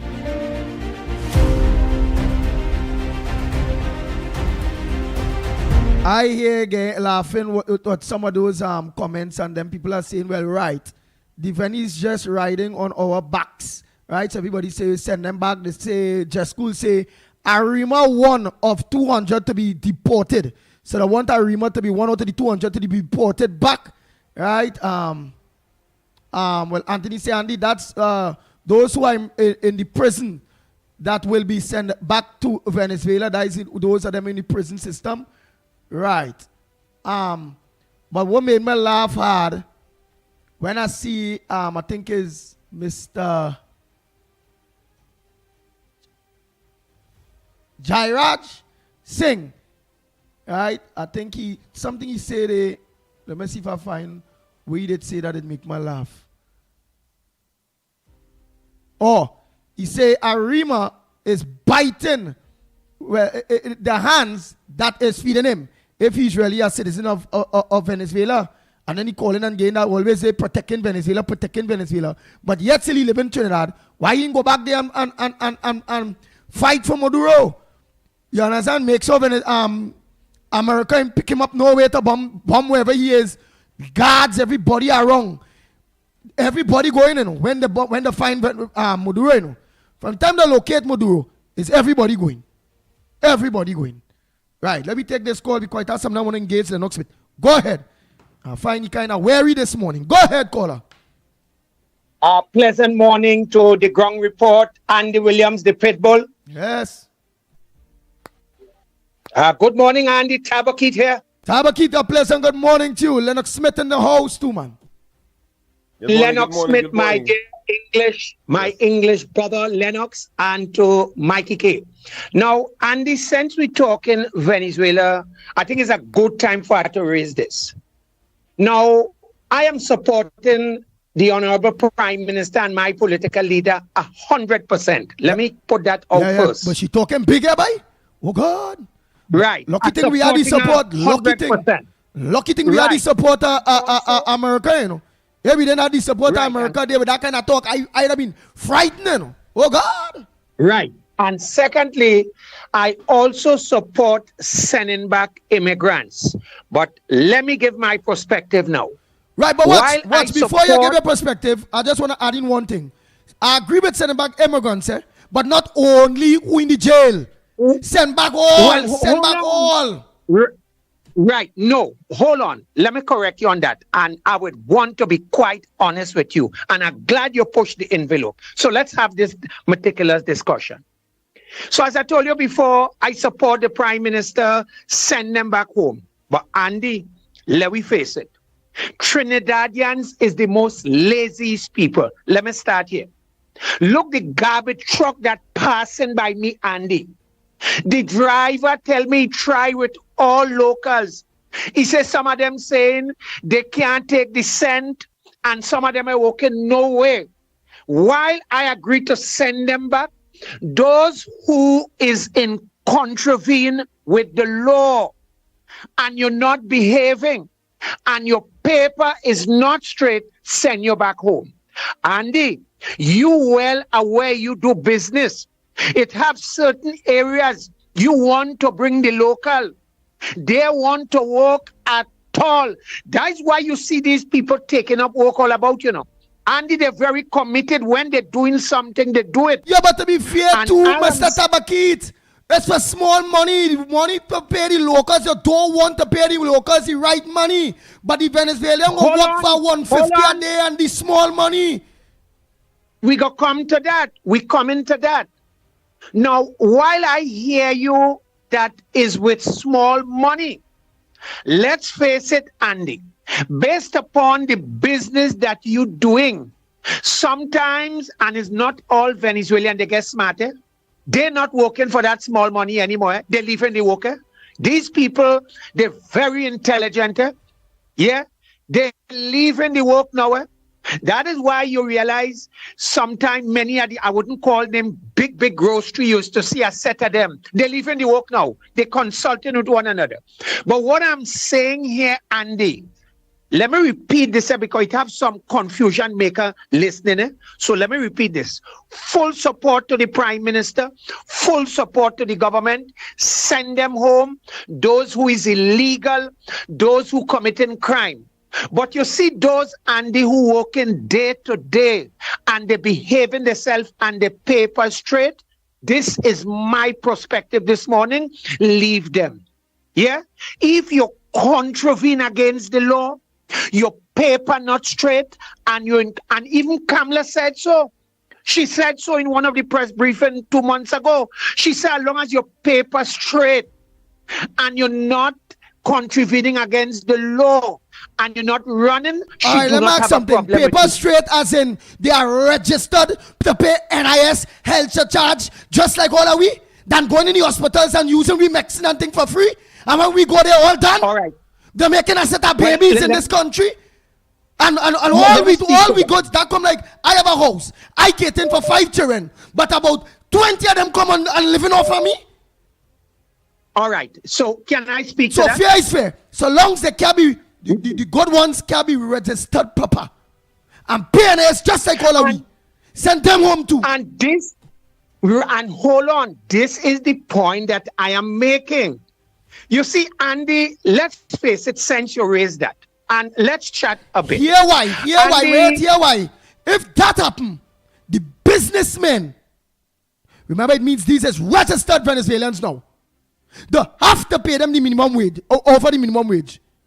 They will be contributing to the health charge and all the things that we who have a salary just have to pay. That's the first ball game. You see, you on that talk they about. So long as they're working. And they're working honest. Hold on. Wait, let me say it and then you go talk. Wait. You see where you wait. Okay. You did Mr. Tabaki telling the country, the illegal ones alone send them home. Who in crime. But the ones who working with a garbage truck, groceries, bars, all over the place, making a setup, baby. We house cater for 1.4 million, but we are 1.6 million. A whole 200 people, 100,000 people more on we budget. And they're not contributing to the household. And you telling me... Can I counteract that statement? Counteract? How you counteracting that, boy? Go ahead. Well, let me go there. I want to show you something. While we understand the bilateral treaty and border, Andy, do you know it have other countries where it have citizens beside in the Caribbean? Do you know it have citizens from all over the world in Trinidad?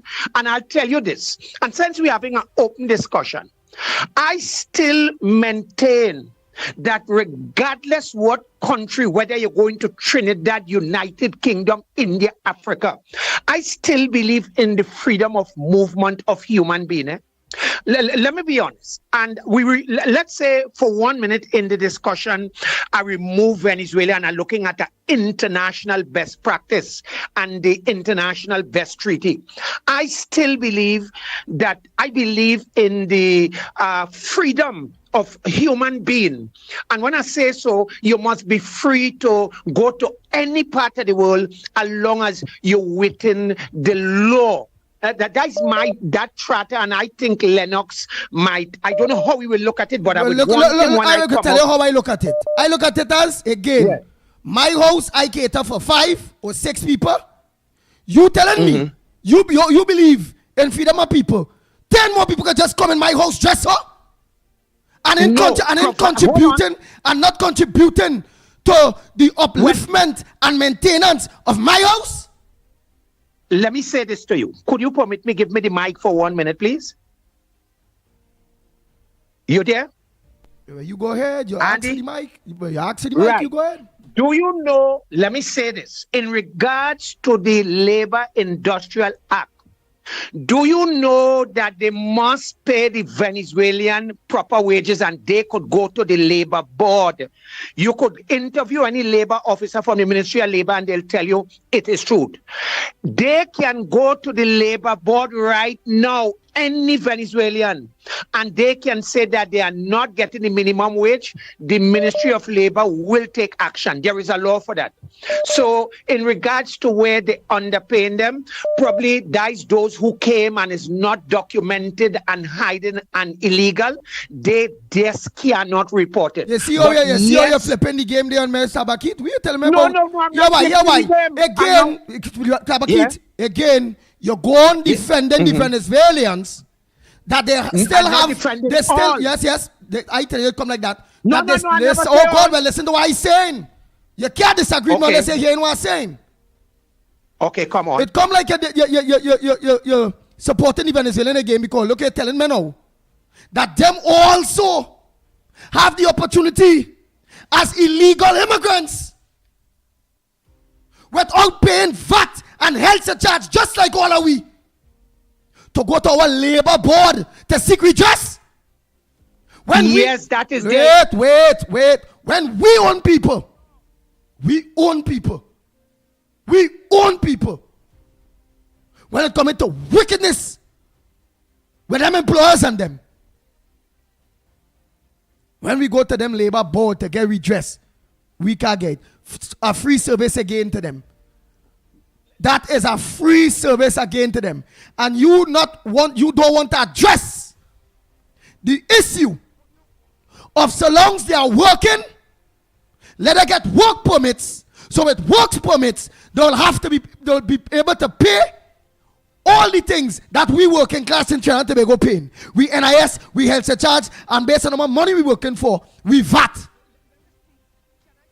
But no, you only talking about and wanting and making bed for Venezuelan people, but you're not making the same bed to make sure that the disadvantage of immigrants in our country working for small money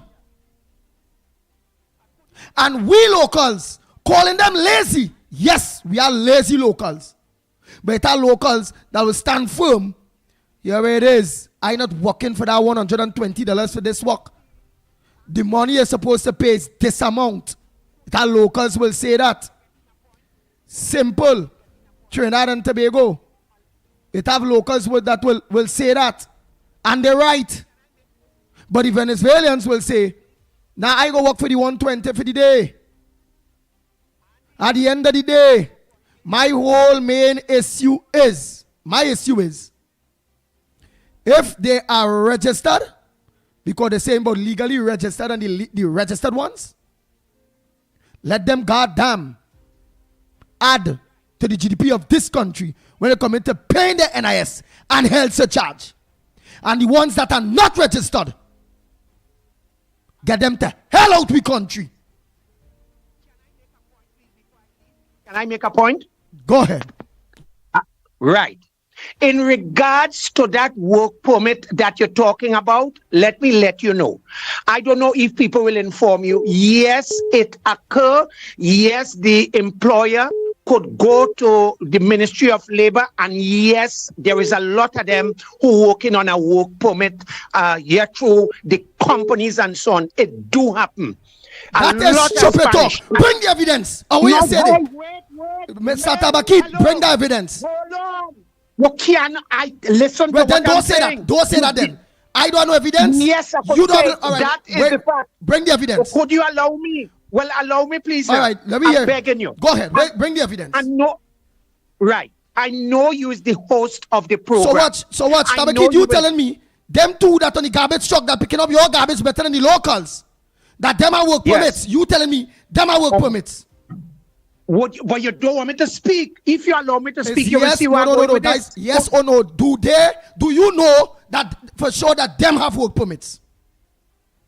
I don't know of that particular contract. All right, don't tell me they have work permits. Don't tell me they have work permits. You're badgering me. You're badgering me. If you give me the opportunity to speak in fairness, go ahead could you fairness. allow me, please? Go ahead in fairness. Go ahead in fairness. Right. What I'm saying to you, there is a lot of foreigners, including Spanish, that I know people who have company. Don't change the game. The game is the Venezuelans right now. Don't tell me about the other people and them. Them not here no 200,000. All right. They come like one or two come in my house. Hello. Go ahead. Hello. I know of Spanish people who working for companies where the boss, the companies will apply to the Ministry of Labor. They will apply for temporary work permit. Before it ends, they go back and renew it. Yes, it's happening. I'm sticking to my guns here. It's happening. I'm not just saying this to hear my voice or to try to overpower you in conversation. No. I'm speaking with the letter of the law. I am the kind of person calling. I'm not calling just to hear myself here. When I come here, I'm factual. Yes, via the Ministry of Labor, there is a lot of companies. They go to the Ministry of Labor and they get work permit, and it's either they get an extension or they didn't get it. Yes, it's here. Yeah, so I don't want to spend too much time, but I would like Lennox, Andy, when I come off, if he would weigh in, I would be thankful. I thank you for engaging me, Mr. Pitbull. I thank you. Bang, bang, bang, bang, bang, bang, bang, bang. Which one of them bar workers and them Venezuelan bar workers and them killing them hard work permit? Huh? All over the country. Which one of them Venezuelan workers, man or woman that working in the groceries and them hard work permit? Tell me. Which one of them them dentist dental offices and them hiring? No. Hiring Venezuelan dentists that is not registered to work in Trinidad. Eh? Hard work permit.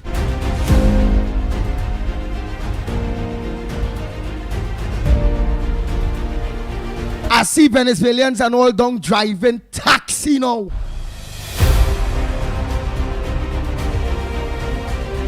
I see Venezuelans driving big trucks, backwards, excavators.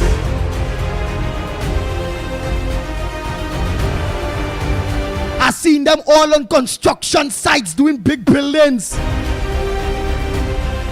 Tell me which one of them have work permits. I'm not saying that some of them ain't have a work permit, you know. But I am saying out of 100%. But let me say use the percent. Out of 100 of them, there is 100 of them in this country. I believe 3 of them alone with businessmen that know the right thing legitimately have work permits. Give and take, I will give Tabakit 2 more to the 100. Out of 100 of them Venezuelans in we country here, I will still say 5 of them have the work permits. And companies apply for work permits for some of them who is really professionals. This man talking, Tabakit. I'm a partner, you know. Like if them Venezuelan and them, like it's brother, how much of them really? You tell me the ministry say that some of them. Give me the statistics, how much? How much? And you want Lennox help? Lennox, go up on the website. Find out for me. Through the Ministry of Labor, Tabakit say he want you to do that. How much registered illegal aliens, Venezuelans and we country apply for work permit there? Let me compare how much of them apply and get work permit, or the companies apply for work permits for them when it have over 200 and something, nearly 300 and something thousand of them here. How much of them? What? 2,000? 3,000 out of nearly 300,000 have work permit? Check the statistics, Lennox Smith. You have to check two databases, the Ministry of Labor and that of Immigration as well. And it have Venezuelans here operating business too. And high-end Venezuelans. I always had a problem with the Chinese and them opening grocery and they want to hire locals there. Because 2 garbage man come in and pick up Tabaki garbage better than the 2 locals who don't want to smell. That is people's choice. Through the corporations, all you know how much the contractor they charge for a garbage collector, one of the men who they pick up. All kind of $800 and something, $900 for one a day.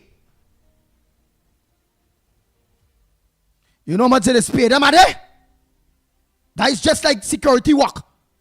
The company, they charge the companies for a fireman, a fire officer might be about 200 an hour or 100 an hour. But again, the firearm officer in the security company at $30. And the company makes $70. Some of them companies, security firms, charging for a firearm officer per hour $150. But getting that firearm man, 40 hour one thing. Laborers, the normal Batu officers, them company charging the company because they put down how much they paying the worker, you know, in the contracts. But outside of that, they paying the worker less. It's the same thing that's going on for offshore, where they be Halliburton, this one, that one, and I know what telling all you. And it's the same thing for them garbage trucks and them. They're putting the corporation. They're paying the driver 2,000 a day for driving the truck. But only giving the driver 500 for the day. Or 300 a day. They're doing the same thing for the loaders. So when them 2 Venezuelans working for 200 a day, 2 and 2, 400. But in real, them charging about $800 and $900 for one of them each a day.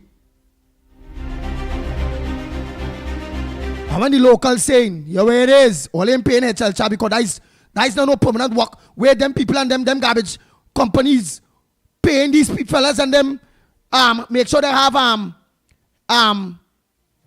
proper health policy or health insurance and those kind of thing, knowing that these people picking up all them nasty thing, and if they get choked, blood could meet blood, they could get sick bad. Those loaders supposed to be paid well and have a good package. They don't do that. And locals knows that. And locals rather see me taking that chance at all last end. Some people will, some people won't. It is what it is. And them don't care, them Venezuelan, to collect a 120, 140 for the day. Picking up garbage. But we locals don't want that. Let's be real. The country squeezing, the contractors squeezing the workers too. And then we'll come and squeeze Trinidadian and Tobagonians more. It's cheap labor and unregistered. Cheap labor and unregistered migrants that are not paying their just dues, just like all of us. Health surcharge, NIS. And don't tell me, some people sell me, well, when they go to the grocery, they're paying VAT. But we paying, when we walk in, we paying health surcharge, NIS. And when we go to buy, we still paying the same thing just like them. So we are at a disadvantage. We are at a disadvantage. Because we already have to pay, the working class already have to pay for our own brothers and sisters, Trinbagonians, that are not working class, that don't pay NIS and health surcharge. And then we end up inheriting 200 and something thousand more. What Tabaki can sell me right about that? We need to send them back. And who want to stay here must be registered. And so long as they're working, pay the just due, just like all of us. Bang, bang, bang, bang, bang, bang, bang. The Ground Report with Mickie K, Andy Williams, and Lennox Smith. And yes, it have other migrants here from other countries, because there were some people who sell. Well, now only the Venezuelan, them not here with all of that. Them not here in. How much African it are here from Africa or Nigeria or Grenadian or Ghanese? Not like that. You might have about a 500 illegal Jamaican 1,000, 2,000. Look at a little bit. Vincent Shannon and all them they so. Jamaica, all of them, right? Them is a part of CARICOM. I still my brothers and sisters from CARICOM. We all have an entwined culture. Oh, you telling me about Venezuelan and all you feeling sorry for them. All you want to feel sorry for we all your own children. That remind me of people who don't like their own children but they like other people own. Bang, bang, bang, bang, bang, bang, bang, bang. Don't do good for other people's children but they won't do good for their own. I could understand the ones that give up on the children based on the children indiscipline and the children end up rogue. And they talk and they give up. You realize you keep your distance, I go keep mine. But you telling me now it's about adopted children because adopted children have paperwork and an adopted child will be in the system. You telling me I must feel sorry for Venezuelans that taking all my people work, all in the groceries, all on construction site, all in the bars. Huh? They even taken away my woman, my Trinbagonian woman and them husbands, man.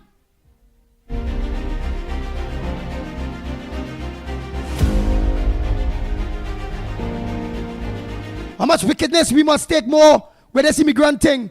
They're going to mashing up our homes, our families. And then all they go say, well, the morality is left for the man. Come on now, man. Everybody know. If it's an alcoholic, stay away from the bar. Because if you go by the bar, you might end up taking a drink. But if the country, you want to go tell them, stay away from Trinidad today because every corner of them man and them, especially them Indian man, they look, they see a chichito. We call them a chichito, whatever you call them the name. Sinarita. All over. have with women and them crying. And what they're offering? They can't cook, they can't clean, they don't see about the family, they don't do nothing. All they're offering is sex. Bang, bang, bang, bang, bang, bang, bang, bang, bang. Them chiquito, them only offering sex. Dress up nice. Tight pants. Coca-Cola shape. And them stupid Trinidad man that dribbling. But we encourage it. We country where we are all of them here so free.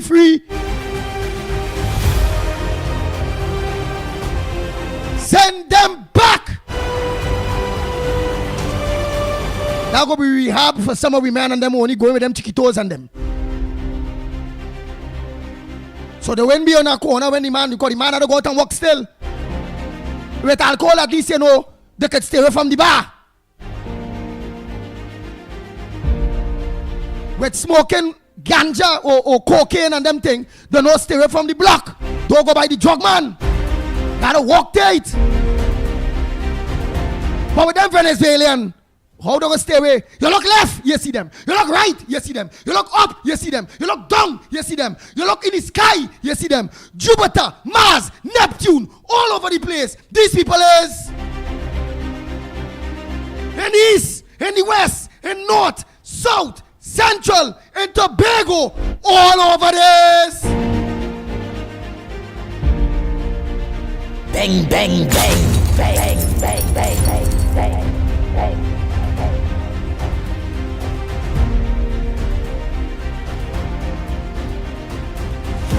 I am saying Trinidad and Tobago is at a disadvantage. Our people is at a disadvantage. Our ministries is overloaded and overworked, overstretched. It have too much of goddamn unregistered Venezuelans here that not contributing to the GDP. And if they can't contribute to the GDP, or our government can't put things in place to make sure that happens, send them back, go home, leave us, get out the country. Because they're also contributing to the crime situation too. Bang, bang, bang, bang, bang, bang, bang, bang, bang. Tabakid get more hot when I realize he having a soft spot. And some people go on to sell to the Pitbull. But Andy, what about Trinidadians who are in America, wherever? I there? I cannot try to go to America and be an illegal alien in people country. Me I do it. Who want to do it? Well, let them take the chance. Trump go send them back. Or America's system don't end up back here. So be it. Who want to do it? They take the chance. The Venezuelans and them do it. They take the chance to come here. We system need to send them back. I don't care where Trinidadians going and do the same. If the illegal in somebody's country, I want the government catch them and send them back.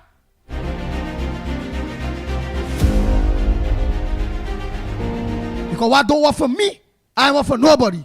Look Barapo up there. He illegal. He in the system.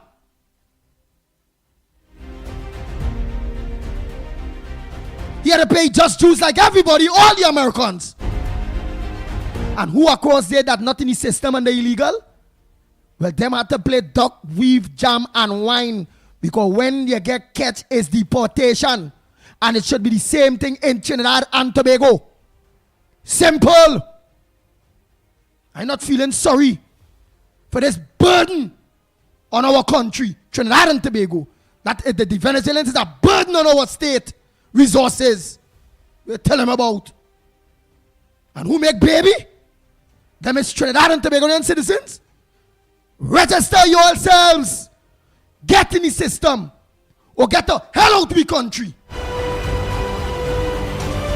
Bang, bang, bang, bang, bang, bang, bang, bang, bang. The Ground Report with Mikey K, Andy Williams, and Lennox Smith. I must dance at home before I dance abroad. I must stand up for my people before I stand up for others. I'm a patriot. Bang, bang, bang, bang, bang, bang, bang, bang, bang, bang. Morning, caller. Where are you calling from? What's your contribution on the Ground Report this morning? Morning, Andy. Morning, Lennox. You know me, I miss a contribution. So here it is now, Andy. I agree with all what you are saying, right? But who is to blame for all these illegal immigrants right now in the country? Rowley and them. Right. They used to blame for that, right? We have a new police commissioner. We have a new government. There is a SOE going on right now. What's stopping immigration, customs, the police from going to, all right, we in Port of Spain today, we passing by them Chinese grocery, passing on Charlotte Street, we passing Frederick Street, by all these stores and saying here what, let me see all the documents. All right, all the documents in the van. What is stopping them from doing that? We want to blame everybody else, but ourselves right now, we're not looking at they are in power. No, the police have a new police commissioner. It have new everybody there. New. We allow all of them to come in. Fine. Right, they're done here. But what's stopping us now from going to each Chinese grocery and saying, where are your papers? You don't have your papers? Back home. What's stopping from going by all these places and checking? I sure when you go in that same Port of Spain hospital they're building there, there are set of them working there. They are all over the country working and living. What's stopping the police and immigration and customs and all these people from going around to all these institutions and checking these people work? What's stopping them? Nothing is stopping them. That's a bureaucracy, and I said nobody is not willing to do anything. As the Prime Minister said, when she catch them, you're doing something wrong, set back. Now, they are, because remember there are people who flee in the country because they do not like what Maduro is doing across there, right? They flee in the country. The only way they might not have the papers or wherever they come in, so they come in illegal, get registered, they have the registration thing going on, or they get registered. Because at the end of the day, I have a relative who is working, I call him name, Ratans, right here in Trinidad, and they're not paying NIS and they're not paying no health surcharge, right? It have all the bars who have the locals working in them, some of the small stores and stuff. They're not paying NIS, and then for our own locals, they just giving them the flat pay. All right, the minimum wage is $22 an hour. You're getting that, you're getting all the money, but they're not paying NIS and they're not paying health surcharge because they don't want to go through that process. And they have big businesses doing the same thing. They're hiring the same locals and they're not paying it. Right while working, a guy came to work by me and he said the company is working before. Tell him flat he is not paying no NIS and he's not paying health surcharge, so he left the company because they're telling him they're not paying it. And nobody's not going to report them to the government or wherever because there are other people who are employed and they don't want them the laws, they work and thing. So we blame it Venezuelans, but our own citizens not paying it. Imagine we talking about Venezuelans, that our citizens, everybody who working, whether you have a small grocery, you're working in the market, you're selling doubles, none of these people paying NIS and health surcharge, and yet they get sick too. They enter the health system. The only time they're paying tax is probably when they buy something. But it have thousands of people who not paying it the same way. It's only the working class who really in a job that in the proper jobs that really paying the so. At the end of the day, NIS, you had to pay NIS once in a proper job for that for your pension at the end of your life, and then when you retire, you get a little pension from NIS. Right? And that and all is not even guaranteed that when I retire at 65, well, it went to 60 right now, that I will get a NIS. It's not guaranteed that I will get that when I reach 60. I don't hope that it have enough people paying NIS to get our money. The grant and or the pension plan, the grant they get now, I'm not even sure when I reach 60 I could get it because it's a grant. It's not everybody will get it. I had to secure that I had to pay a pension plan that I will get something sure from my insurance company when I retire to make sure that is the money I'm sure I could get. But when it comes to the government stuff, you ain't sure you're getting it. You ain't sure you get have plenty people who work. They ain't work for nobody, but they have people who work like domestic workers and all these people. They don't pay NIS and they don't pay health surcharge. So at the end of the day, they're not getting NIS when they retire. One, they only can look forward to a little pension. Right? So yes, we blame the Venezuelans, send them back. But who's stopping the people now from going and get them where they are and looking for them and say, here what, all you go back, let we locals get jobs. Then you will see that real action. Look for them. It's like in America, ICE going around and getting and looking for them. And when they hear ICE coming, they're running and hiding. That is how we have to be in Trinidad to get rid of the Venezuelans. If we don't have that, well, it will continue. All the illegals will continue coming in, and they will continue getting the locals jobs, and it wouldn't stop. Unless we have that department, so we're going around to each company and looking for them. Other than that, it's not going to stop. That is where we have to blame it on. People who are in charge now, they had to put something in place where they have a department like ICE that going around to these places and picking them up. You're not registered, back home. You're registered, you have your papers, find the company who you're working for, making sure all the paying NIS and health charge, that's going through, and that is how they had to drop it. That is how they had to drop it. Because I tell you, our own locals not even paying it, and they employ for businesses. I'm telling you, I have a relative working, and they tell them they're not paying it. We ask about it, they say they're not paying it. And they blatantly tell them, no, we're not paying that. Is that you want to work or you don't want to work? But we're not paying it. Simple as that. I'm telling you, right here in Trinidad, our own locals, the companies doing them that. I tell you that, I now say a guy come to work by me and he tell him he left because the company say they're not paying it. Is that you want to work or you don't want to work? We gave you work, the minimum wage is $20. I think I was working for more, but let me just say the minimum is $22. We paying you your minimum wage. That is what you're working for. We pay you your minimum wage or more, but we're not paying an SNL charge. They're telling you that plain. Because they're not going through, they have to go inland review and they ain't going through that. Well, all right. Thank you, Right? partner. Yeah, man. Yeah, thank you. Go ahead, next caller. Good morning, Andy. Good morning, Lennox. Barato calling here. Andy, you see the mentality of how some people is think in this country, and they don't go beyond what just come out of their mouth. Everybody feel that how it's easy to say, okay, deport them. Have an organization, put ICE like how it have over here. But there is no the budget that goes with that. They know that if Trinidad and Tobago could handle something like that. First, just imagine when we have a prisoner in our system where you don't have to give them no special attention or anything. The kind of money this costs to house one prisoner in Trinidad and Tobago. Could you imagine you having a system now where you have to house these people, man, give them proper food, you give them medication, all kind of thing, and all their needs, because you cannot keep them in any kind of inhumane condition because they are detained to be deported. And then the cost it takes to send them to Venezuela back or wherever they need to go. People don't have these things in consideration. You know? You're talking about thousands and thousands of people in this country where you would have to carry out. You know how much money it costs in America to do that operation with ICE and thing? It's billions of dollars it costs in America to conduct this operation. You know?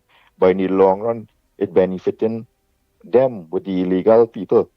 And let me tell you something. People don't understand this in Trinidad and Tobago. From the time you're born as a citizen in Trinidad and Tobago, you have contributed to the system because you ain't sitting in a corner and air buying clothes and air eating and air going to school and doing everything that you're supposed to do as a citizen. So even if you didn't physically pay taxes, look, for instance, a housewife. A housewife don't pay tax, but everything a housewife does contribute to the society. When she sends her husband to make grocery in the home, he had to spend the 12% of what the government does get on that. The electricity bills that she uses in her home, that is money you'll be paying. All the utilities that she does. So somebody can say, well, okay, a housewife didn't deserve a pension when she reached 65. But every single day that lady functioned in that home, she contributed to Trinidad and Tobago. And people, that was saying it's easy for people to open them out and talk a set of rubbish. And they don't put into perspective what it is really going on. When somebody put the garbage in a bin, secure it and put it out at the road for the garbage people to collect it. You contribute. When an illegal person comes in Trinidad and Tobago and they eat a KFC and they throw it side the road, they care what they do. They invade people's place and they taken away from the system. That is the difference.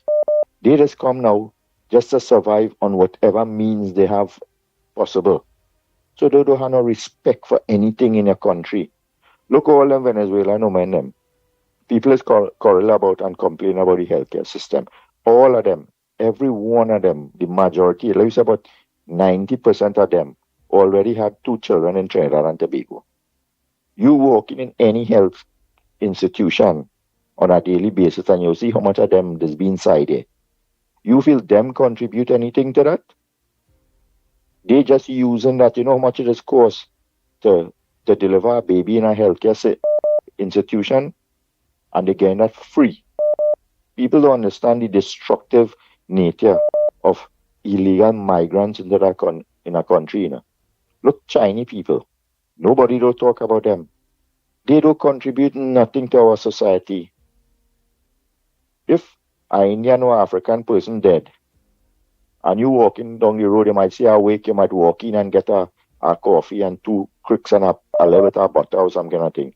You ever see a Chinese wake anyway? You ever see a Chinese bury in the cemetery itself? You ever see a Chinese putting gas in a gas station? You ever see a Chinese buying doubles? And every single cent that they make in Trinidad and Tobago just be converted to US money and be shipping out of the country. So no matter what people say or how you want to class it or any kind of thing like that, once you do the right thing and follow the right line, look, I am in America here. The first pay I get, I say, better Trump take my salary and give me the taxes. You understand? But I know that every single thing here that you're doing, you could get it easy. I come up here, I get my driver's permit and license and thing within 2 days. I get a job, living comfortable and sending my daughter to school and all these kind of thing.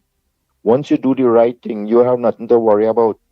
But if I was here illegal now, what I would be doing is looking for some landscaping work with some of them Mexican people, doing something odd and hiding through the system and hoping that I don't get catch in any kind of nonsense and thing. And that is what people don't try to understand. The difference with coming into our country and doing the right thing and all the opportunities are available for you. Same thing in Trinidad and Tobago. All the opportunities are available that it have there. Once you do the right thing, you come to Trinidad and Tobago, you apply to our agencies, you want to become a citizen, you're fitting in the system, and you function. You come in here $10, $15 staying in one little apartment. You care about nothing, your surroundings, you're working in the bars, you're doing all kind of contributing to all kind of illegal and illegal things and things, and then people feeling sorry for that. How much Venezuelan people already committed crime in this country already? Who you think we're paying for that? Huh? It's you and I we're paying for that. And don't feel that not because you're paying NIS or you're paying some kind of taxes. You are paying contributing to Trinidad and Tobago, you know. Every citizen who is born in Trinidad and Tobago, some way or the other, have contributed to our growth and economy in Trinidad and Tobago. Thank you. So let us talking nonsense and all kind of thing and I always say, get rid of every single one of them. Start to clean up this place because we only stand to lose in this country with all these illegal people that is in the country rather than to gain.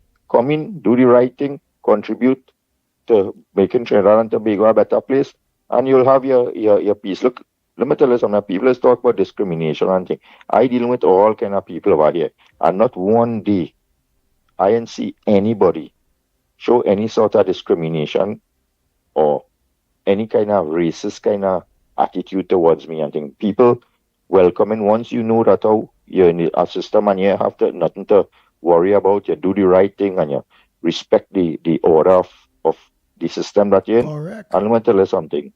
Everything is there for you. The opportunities is there. My daughter going to a college up here and all kind of thing. As actually I say, you feel any, discrimination, and she say everybody real welcoming and nice and just treat you with respect and thing. Once you know that how you're here to contribute and you're here to make their lives comfortable also. You see, so it's a simple thing. So anybody thinks, and let me tell you something, this issue with Venezuela and Trinidad and America and thing, people having this whole thing wrong, We don't have nothing to play with with what's going on with America and Venezuela, But everybody making it sound like our prime minister is supposed to be some head honcho in this thing to try to resist America. They're talking patriotism and they're talking independence and thing. And now, for we to stand behind our prime minister and support what she thinks is right and what we know is right, these are the idiots and them talking about, she taking the wrong stance. Okay, that is Venezuelan people who get killed. Why Maduro don't do something and show America, hey, this is my citizen. If one American get killed in Venezuela, you would see a bacchanal over there. Them come and they wipe out the 11 of them. Why Maduro don't react? Why he don't tell America, hey, all of you kill my citizen and react? You know what they want? They want we prime minister to react. Something wrong with these people in this country? Huh? Why we supposed to? We are looking at protecting ourselves because we know that one of the major transshipment points that drugs and guns and ammunition is from Venezuela into Trinidad and then leave the country. We supporting and being allies to a government that say, hey, here what, we would stand by only once or less support because we don't have nothing to gain from Venezuela. People can say what they want. If we had anything to gain from Venezuela a long time, we would have been a better place. The only lie that they portrayed after this dragon gas deal was something, and we know it never was anything to happen. So all the politicians were talking and thing, the prime minister standing her grounds, and she doing the right thing, and she aligning herself with the right entity. Who want to align with Venezuela? Let her go and align with them. Let her go and live in Venezuela. First time I could ever see people supporting something where millions of the people in your country fleeing from there. If Venezuela was so good and America was so bad, why so much Venezuelan leaving Venezuela and going in America to live? Why Americans who come and go and live in Venezuela? Why Chinese leaving China and coming to Trinidad to live millions of miles away? Why? How much Trinidadian you just hear migrating from Trinidad to go to China and live and sell wonton and Chinese doubles or any kind of thing like that? Or go to Venezuela. How much Trinidadians is really go Venezuela to live to? Come on. Only Stuart young daughter hiding somewhere over there. Stepdaughter. And what was she aligned with? You understand? And that's why you see Stuart Young and Rowley going and talking and scandalizing our goodly Prime Minister who's standing firm to make sure that Trinidad and Tobago prosper. You see now with a set of guns over there. We're dealing in drugs and smoking marijuana and weed and things and having conversation that, our Prime Minister is a drunk. You understand? This is the level of thinking that the people over here encouraging with that dunce government we call the PNM. That is the kind of conversation them just have. Nothing. That's why I see nothing good can happen in Venezuela with Trinidad, Because when you have people like Rowley and them going across and whining down low, you going to have diplomatic relationship and deal business with things, but you whining and drinking and maybe snorting cocaine and all kind of dotish just with them sort of narco traffickers and then having conversation that, you see that lady there, she's a drunkard and she's a this and that. What kind of diplomacy? You ever hear Trump call and these world leaders refer to other people, world leaders as drunk and geometry and them kind of dotishness? What kind of diplomacy? Look, all the wars and things that going on with Iran and Israel and Russia and Ukraine and things. you never hear they calling them drunk and prostitute and all kind of thing. That the kind of language PNM accustomed with people like Maduro and thing. Yeah, well And if said, we Marpo. Time to wrap up, partner. Yeah. Don't go start to cuss, Okay, man. Yeah. I know Orlando will call and say egg price is $3 a crate over here. So don't worry. Have a good morning. I'll take care later. Yeah. All right, partner. Morning, call away, calling from. What's the contribution on the ground report this morning? This is Jacob Martin inside Boyandi and the Professor Mikey K and Lennox. Good morning. I want to disagree with that last caller when he said China hasn't contributed to Trinidad. He's wrong. Look at what we almost had a Chinese prime minister. That is, we had a Chinese prime minister for 1 month. We call that a 10 days prime minister. But you ever hear about the father of the nation? The legacy of Herculean? He had 2 Chinese wives. So how they contribute anything? More importantly, Chinese, to some extent, has contributed, but don't come and say that. The PNM benefited from the Chinese, that's why they support them. The other thing is, too Venezuelan coming up, and the caller was right, abusing our healthcare system at the expense of citizens. They have also taken a lot of the jobs that the CPEP workers could have access now.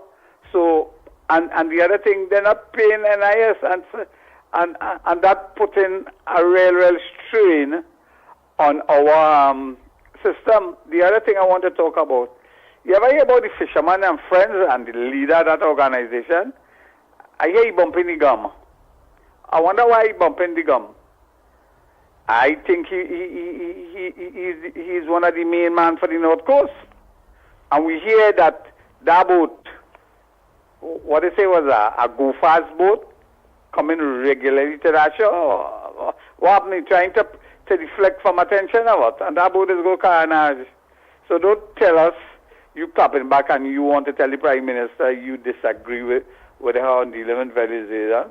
Apparently he's interfering with your business, man. And we know what our business is. Anytime you have a go-fast boat, say, catching fish and fishing and things. The only fish a go-fast boats can catch is flying fish. And the other things, you're putting in the fish to bring across. No, let me get to my substantial contribution. Fixing the TTPS. I've seen that Inspector Hernandez, the head of the sort who they charge, and the case was dismissed, is now, I think, a superintendent, and he's stationed in Chaguanas. And I want to know what the police is doing to resolve that issue. In his court case, he said that he believed, or it is alleged, that certain officers charged him because he applied for the DCP position. And that is alarming, that the whole police system with respect to promotion is partisan and bally's-induced tendency. So I would like the Police Service Commission, which I want to be removed forthwith, and I don't know why the President continue to spew the gospel of the PNM. They're not working. They have the Commissioner of Police anti. I want them to initiate an investigation to what ASP or Superintendent Hernandez said in the court. Who are those persons who charged him to basically prevent him from being getting promoted, or basically screening him for promotion? If you have those officers, senior officers, who did that to him, imagine what kind of cesspit, I use it in quote, the current TTPS basically is. So true. And we have to the COP, Guevara, the current one, who, from my vantage, is bringing some confidence I have in the police, because he has gone over the kidnappers. He has gained them counterplant. He has gone after errant police officers. A lot of them charged recently.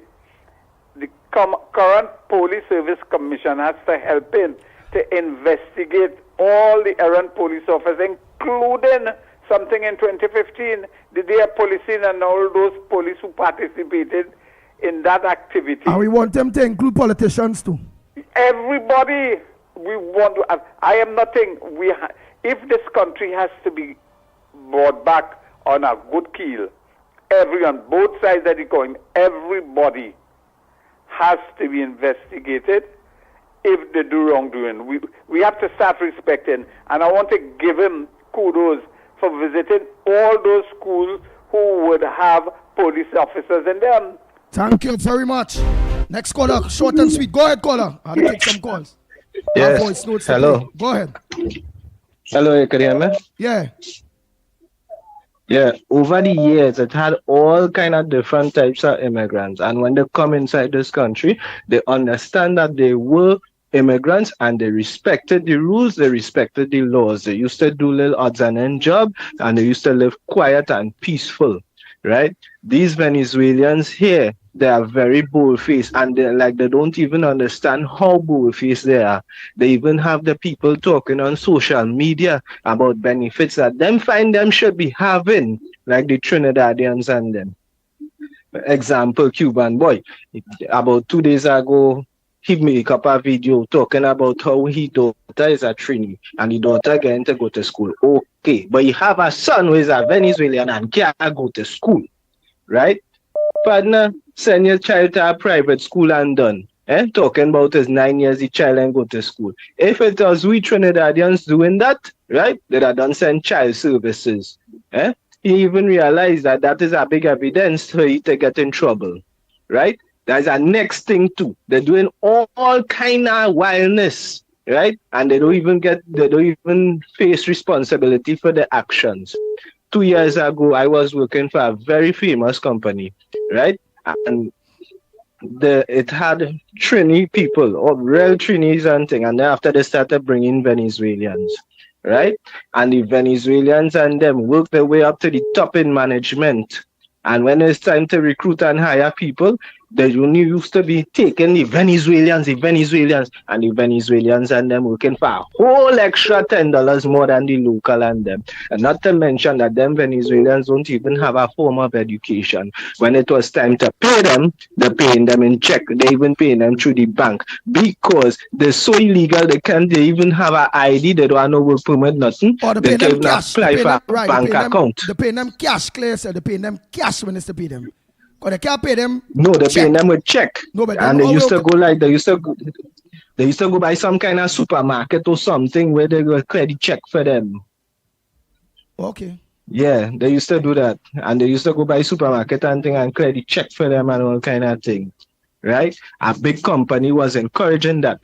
And it have locals we study hard, and for them to apply they need certificate of character and all kind of subjects and all kind of thing. And these people that hire, which is the Venice and them, don't have no formal education, they don't have no manners, no decorum, nothing. They do, and they don't have no bigger pay than the locals. And they can't get a certificate of character. Nothing like that. Nothing like that. We understand. Right? And next thing too, right? It have over 500,000 of them inside our here. 200,000 of them is the ones who are registered, right? When it is these people work in this country, they change their money into US. 100 to 200 US every fortnight that is be sending across to Venezuela. Not to mention the ones who have private business able to send more US than the regular people. Calculate that by 500,000 people. Calculate 100, 200, and even 500 from the private business one, where we're making a set of money, sending all that money across over there. And then after we finance ministers and them, right, playing hypocrite like the dotage. We don't know where the US going, but we just depleting the money done. We don't know where the US going. They're playing hypocrite on we. Right? This country bleeding because of the presence. Not to mention they're having bacchanal. We're losing money. We're losing resources. We own people can't even take the pressure inside and hear that we people leaving here. Right? Everywhere that you see as Spanish is where a Trini used to be. Right? Everywhere that you see a Spanish now is where Trini used to be. If you clear out all the Spanish right now, Trinidad going to be a ghost town. A ghost town, right? You know how much people in Canada alone? Then after it have America, it's actually all in China because these people come here, they make it hard for us to live inside out here, right? We go out there. So we get replaced by Spanish people. Thank you. Oh boy.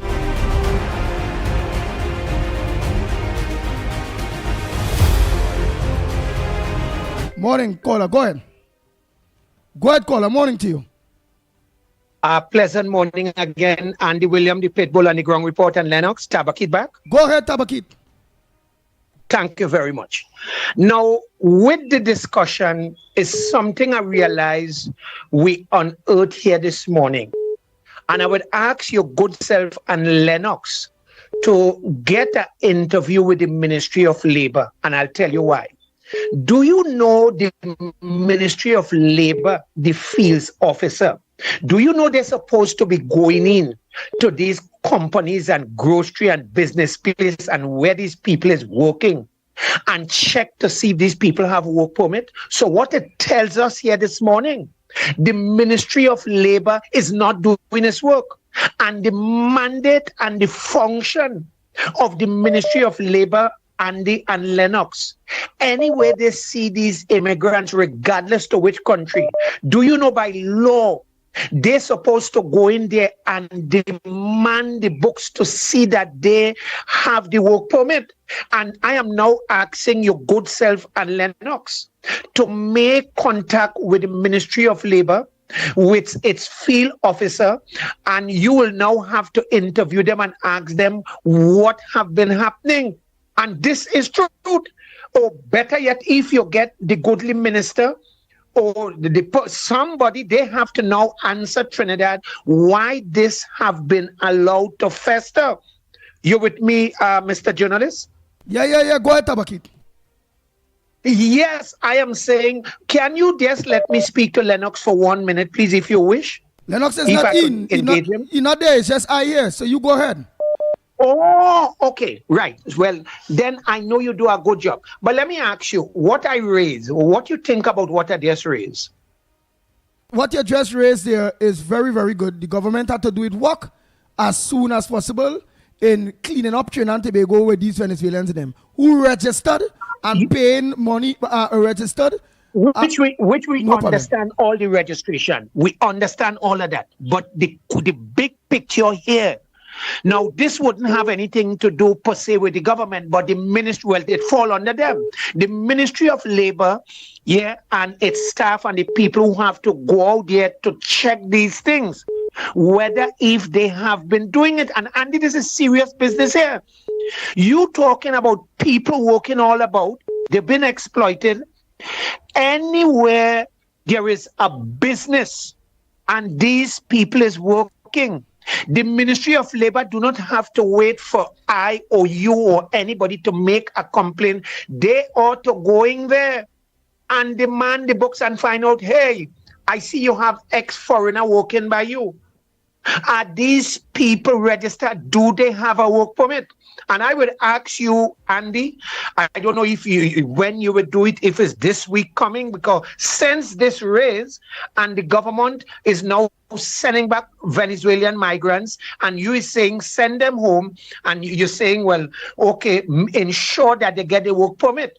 The big question here, if the Ministry of Labor, the officers there, if they're doing the job and going out, and I want to say this, I believe the answer is no. And you're correct.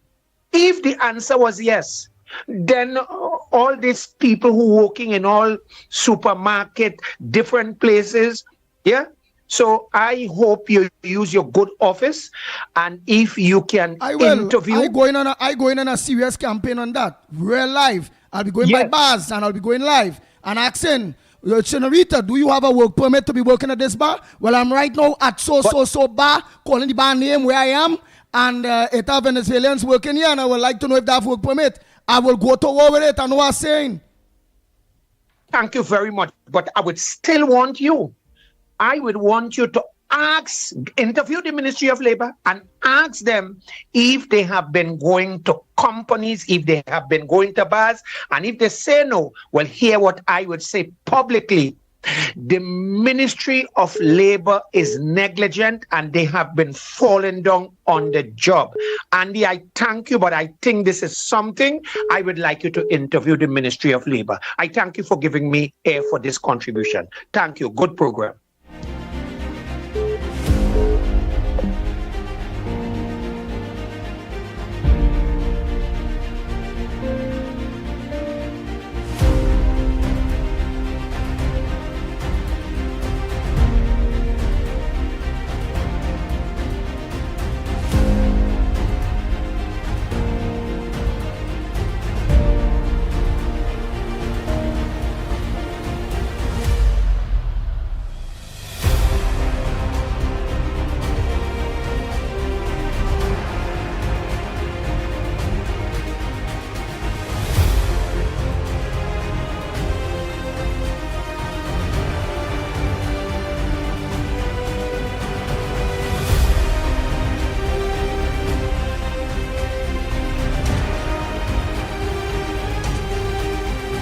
The Ground Report with Mickie K, Andy Williams, and Lennox Smith. Bang, bang, bang, bang, bang, bang, bang, bang, bang, bang.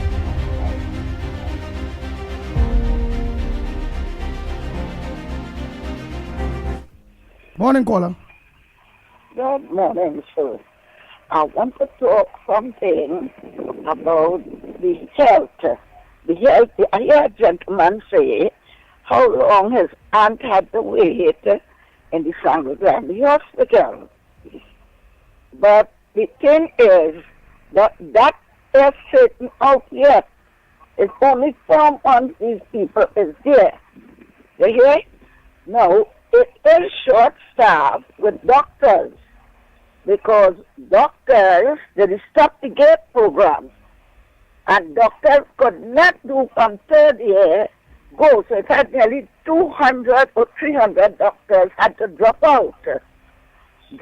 And they had to see what they could have done because they couldn't finish medicine. So it is short-staffed in the hospital.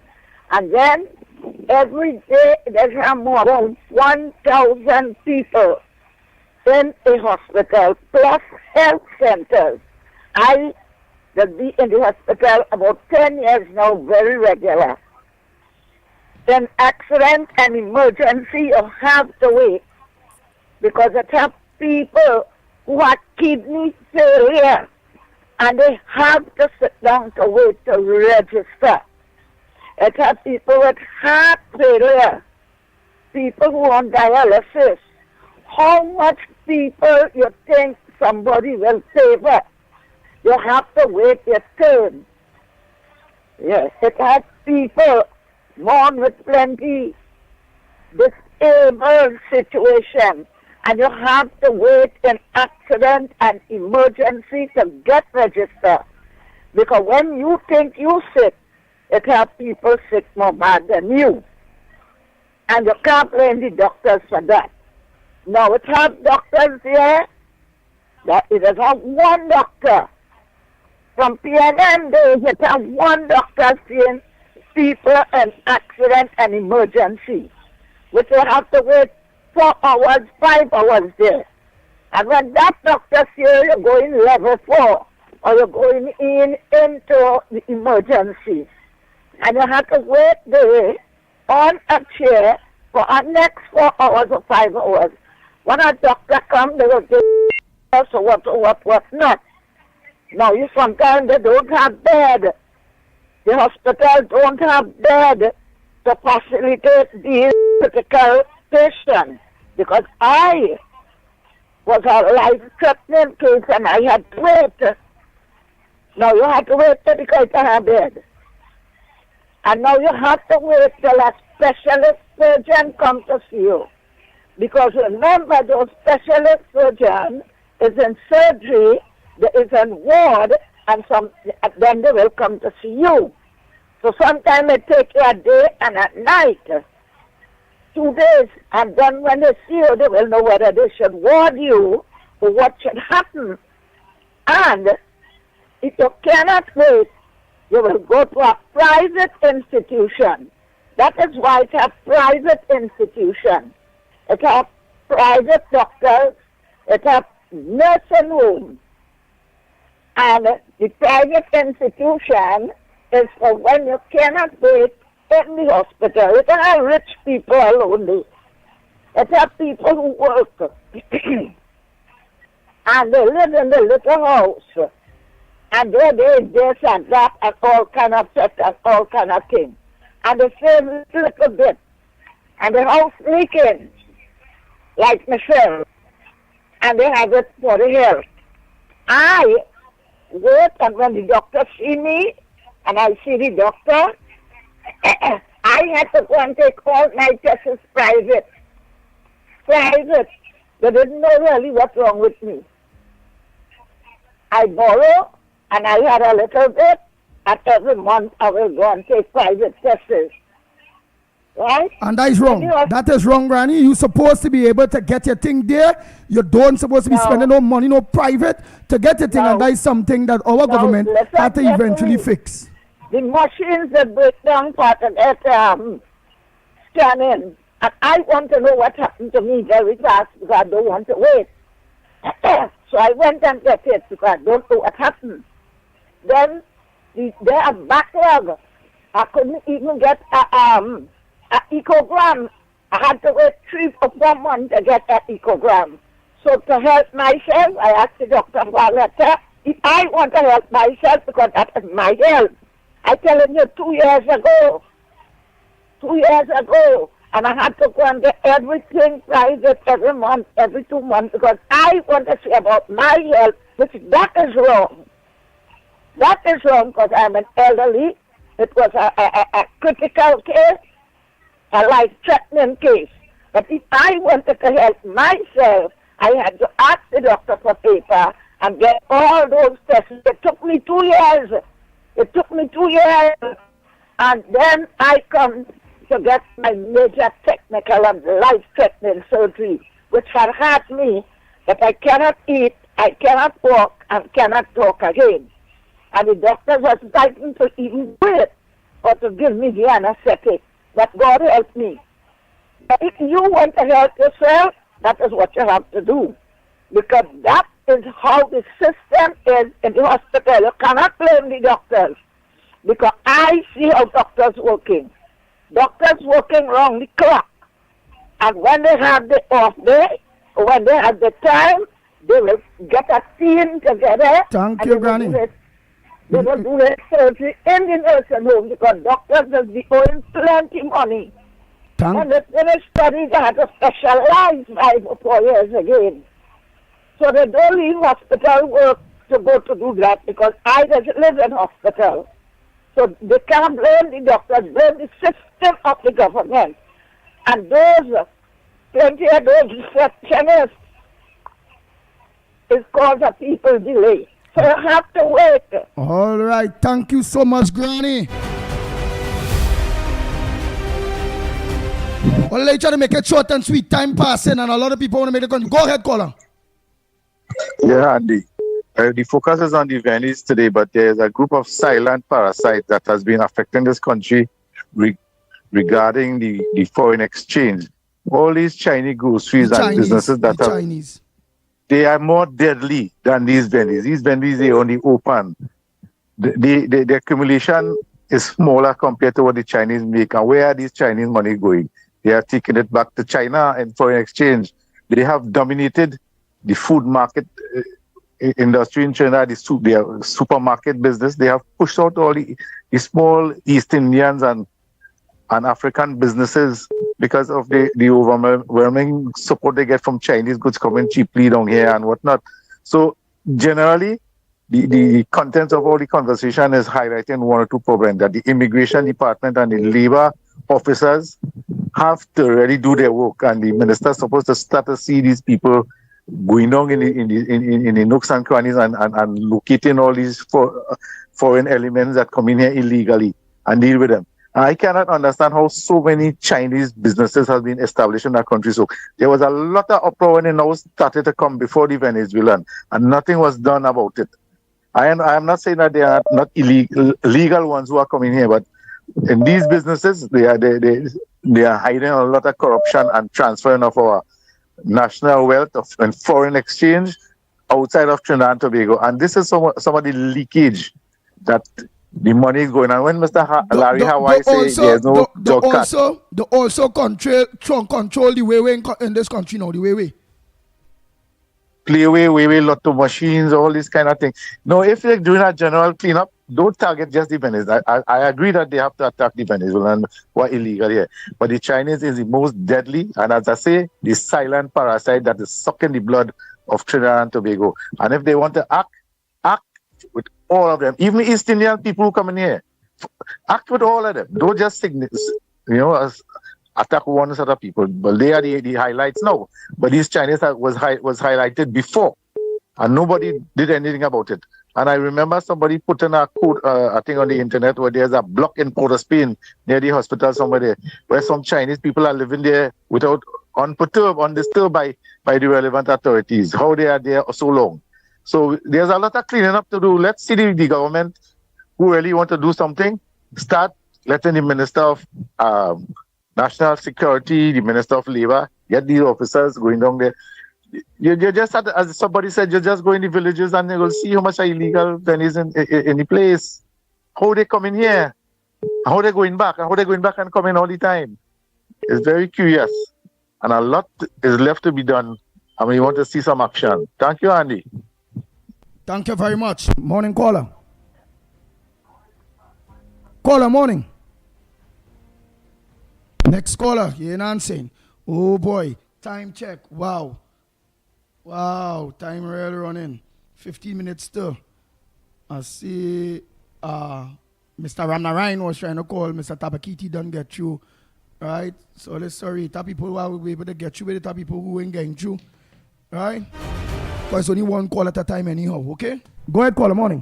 Yeah, Andy, morning. Now, Andy, what I'll start to say with that caller, that last caller there. How much Chinese are here in crime? How much Chinese are here in crime? They say the Venezuelans in crime. Chinese being robbed. You understand? And being taken advantage of. How much Chinese are in crime as Venezuelans? And the Venezuelans now come here. The Chinese here for how many years? Thank you very much, Andy. No, but before you go, I agree with you. I agree with you on that grounds. How much Chinese in crime? But the issue is not whether you're in crime or not. Some says are illegal alien and you're not contributing and you're not registered. You tell me all them Chinese registered? We want them registered or out. Get out we country. When we say registered, that a work permit. Where they contributing to NISL to charge and everything just like us. Be registered. I don't. Better plenty in unregistered Indian people here too from India. And them don't be in crime. So but if they're unregistered, let them Indian from India go back too. Let the Jamaicans go back too. The Ghanaians, everybody. Registered. So what? I must go in up be an illegal immigrant. Unregistered in a country. And because I behave and I can stay. Well, let me come home by you. Let me come and live with you. I want to come and live in your house. I'm just trying to be let me say it, I'm just trying to be a devil advocate now. Right? I'm just trying to be a devil advocate. And you have a nice wife. Real nice wife. Allow me to live by you. I go behave myself, boy. Watch me. I go cut your yard. I go clean your drains. I go paint your house. Watch me. I go well behave myself home in your house.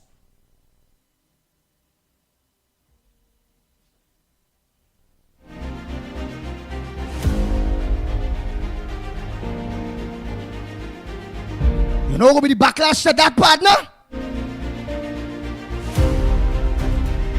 I'd rather read and spell for you.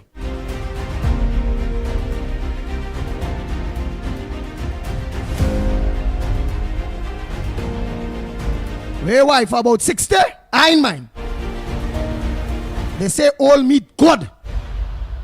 And then you end up having 2 daughters living home, and they were over the age of 18, the 20, the 30, the 35.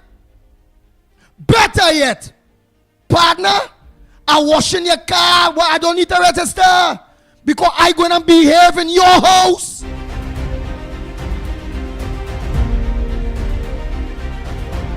Bang, bang, bang, bang. The Ground Report with Mikey K, Andy Williams, and Lennox Smith.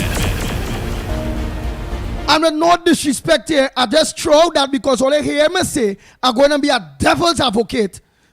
Just to tickle him a little bit. Because he trying to sell to us that so long as an immigrant, an illegal immigrant, not in crime or behaving themselves, it's all right for it to stay. Well, then I'm asking you, if all the Venezuelans start to behave themselves, they can stay? The issue is not the crime scenes alone with me, boy. The issue is if my household are being provided for 5-6 people in my house, my budget is to deal with 5-6 people in my house. How the hell I could have 20 more? What will that do to my budget? How much in my trend gonna get leave out? Who are the pick and choose with when it comes to paying for school or paying for medicine or sending to school because I pay for transport, that travel? Partner, immigrants and illegal migrants is a burden on a country's system, partner. Worse yet, with them being unregistered, whether it be the Chinese and all, and don't have a work permit, meaning they're not contributing back. Come like we mining them for free. Come like we sacrificing, we own for them. And then some other argument go be, well, the renting, so the renting people getting rent. Well, but Trinidad and Tobago is renting too. Well, when they go in the grocery, they decide to pay NIS. But Trinidad and Tobago decide to go to the grocery and pay NIS too. So what I tell them about? Right is right and wrong is wrong. Stop it!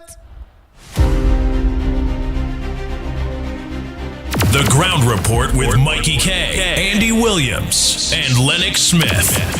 Bang, bang, bang, bang, bang, bang, bang. What the working class Trinidad and Tobagonians have to do that them not doing. The working class have to pay NIS and health surcharge and contribute to the GDP of this country. Not by buying groceries or going to the hardware. We're talking the working. Pay the dues. Bang, bang, bang, bang, bang, bang, bang, bang, bang.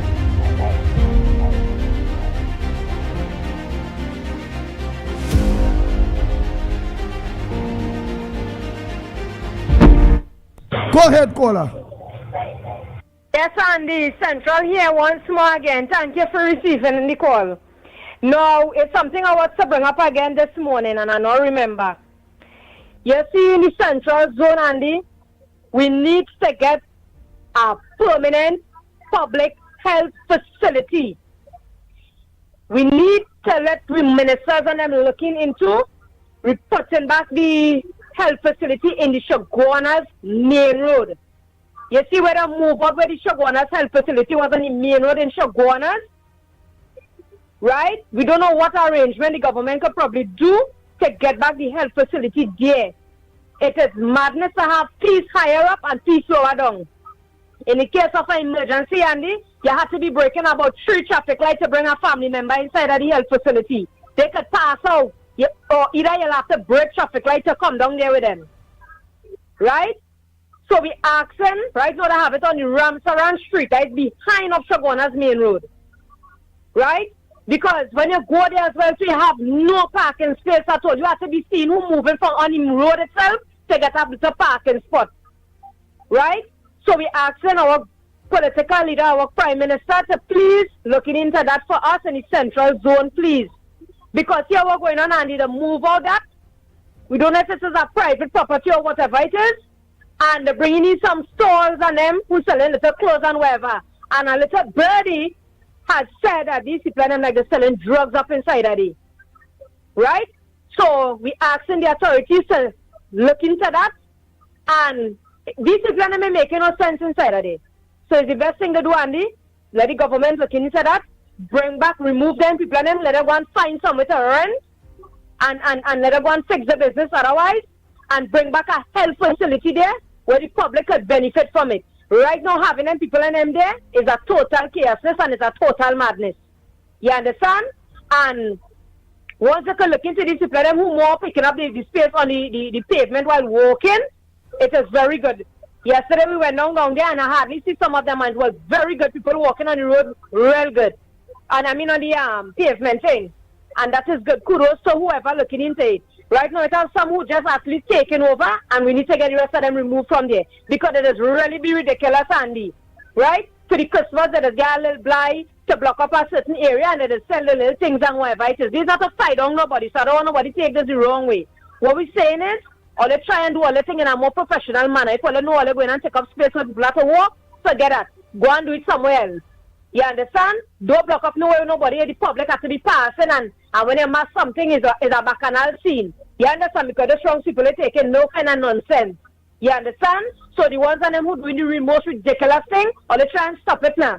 You understand what I'm saying? Don't try to make with great political leader or prime minister who performing here in a real serious manner. We don't want you to look bad at all because right now they're doing good. Right? And kudos to them. So, coming to the Venezuelan thing, Andy, you couldn't say it better than what you say. You hear? You hit the hammer on the nail head. You understand? So, what we have to say, all illegal immigrants, if all in all the house not in order, as Andy say, get out from here. Because all they solving no purpose here. Right now, all they're straining the economy. You understand? We can't take nothing more. They got sink with little country, boy. We only cater for a certain amount of people, innit? The more and more they're coming here, they're going to sink with little piece of island. No. We can't control that. So here what's going on. All they can't fix all themselves in order, east of vista, and go back where they come from. You hear? Because at the ending of the day, all they put in a strain on the economy. Andy, you couldn't say better than that. Unity is the code. One people, one nation, one love, and it's that.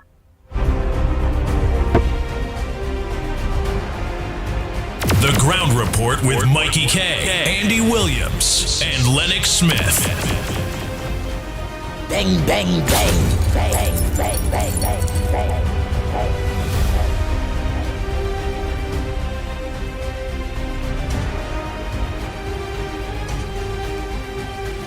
Oh boy, time check. It's 2 minutes to the hour. To the hour of 10 o'clock. And you're listening to the Ground Report. I'm going and go to war with that.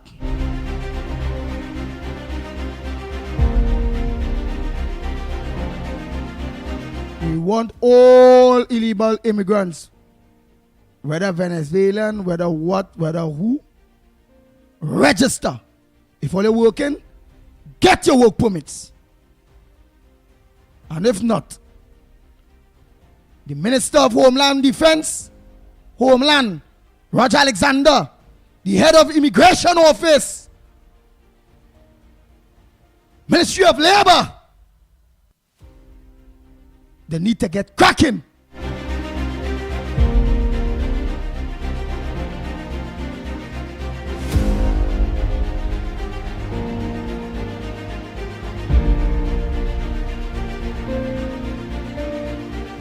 Bang, bang, bang, bang, bang, bang, bang, bang. Don't forget tonight, Corridor Transformation, yours truly, Lennox Smith. At 8 p.m. Tobago, you all could have choose anywhere else to lock on, but you all choose the Ground Report. Thanks so much for locking on to the Ground Report. On behalf of the team, the Ground Report team, Lennox Smith and Michael Kerr, the Mighty K. I'm Andy Williams, better known as the Pitbull of radio. Ruff. Until tomorrow morning, please go at same time, same place. We are out of here.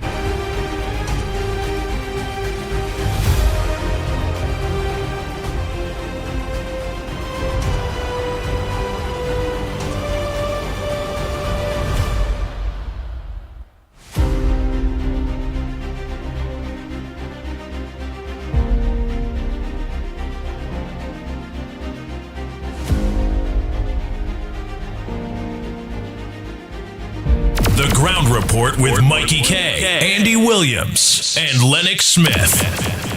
Bang, bang, bang, bang.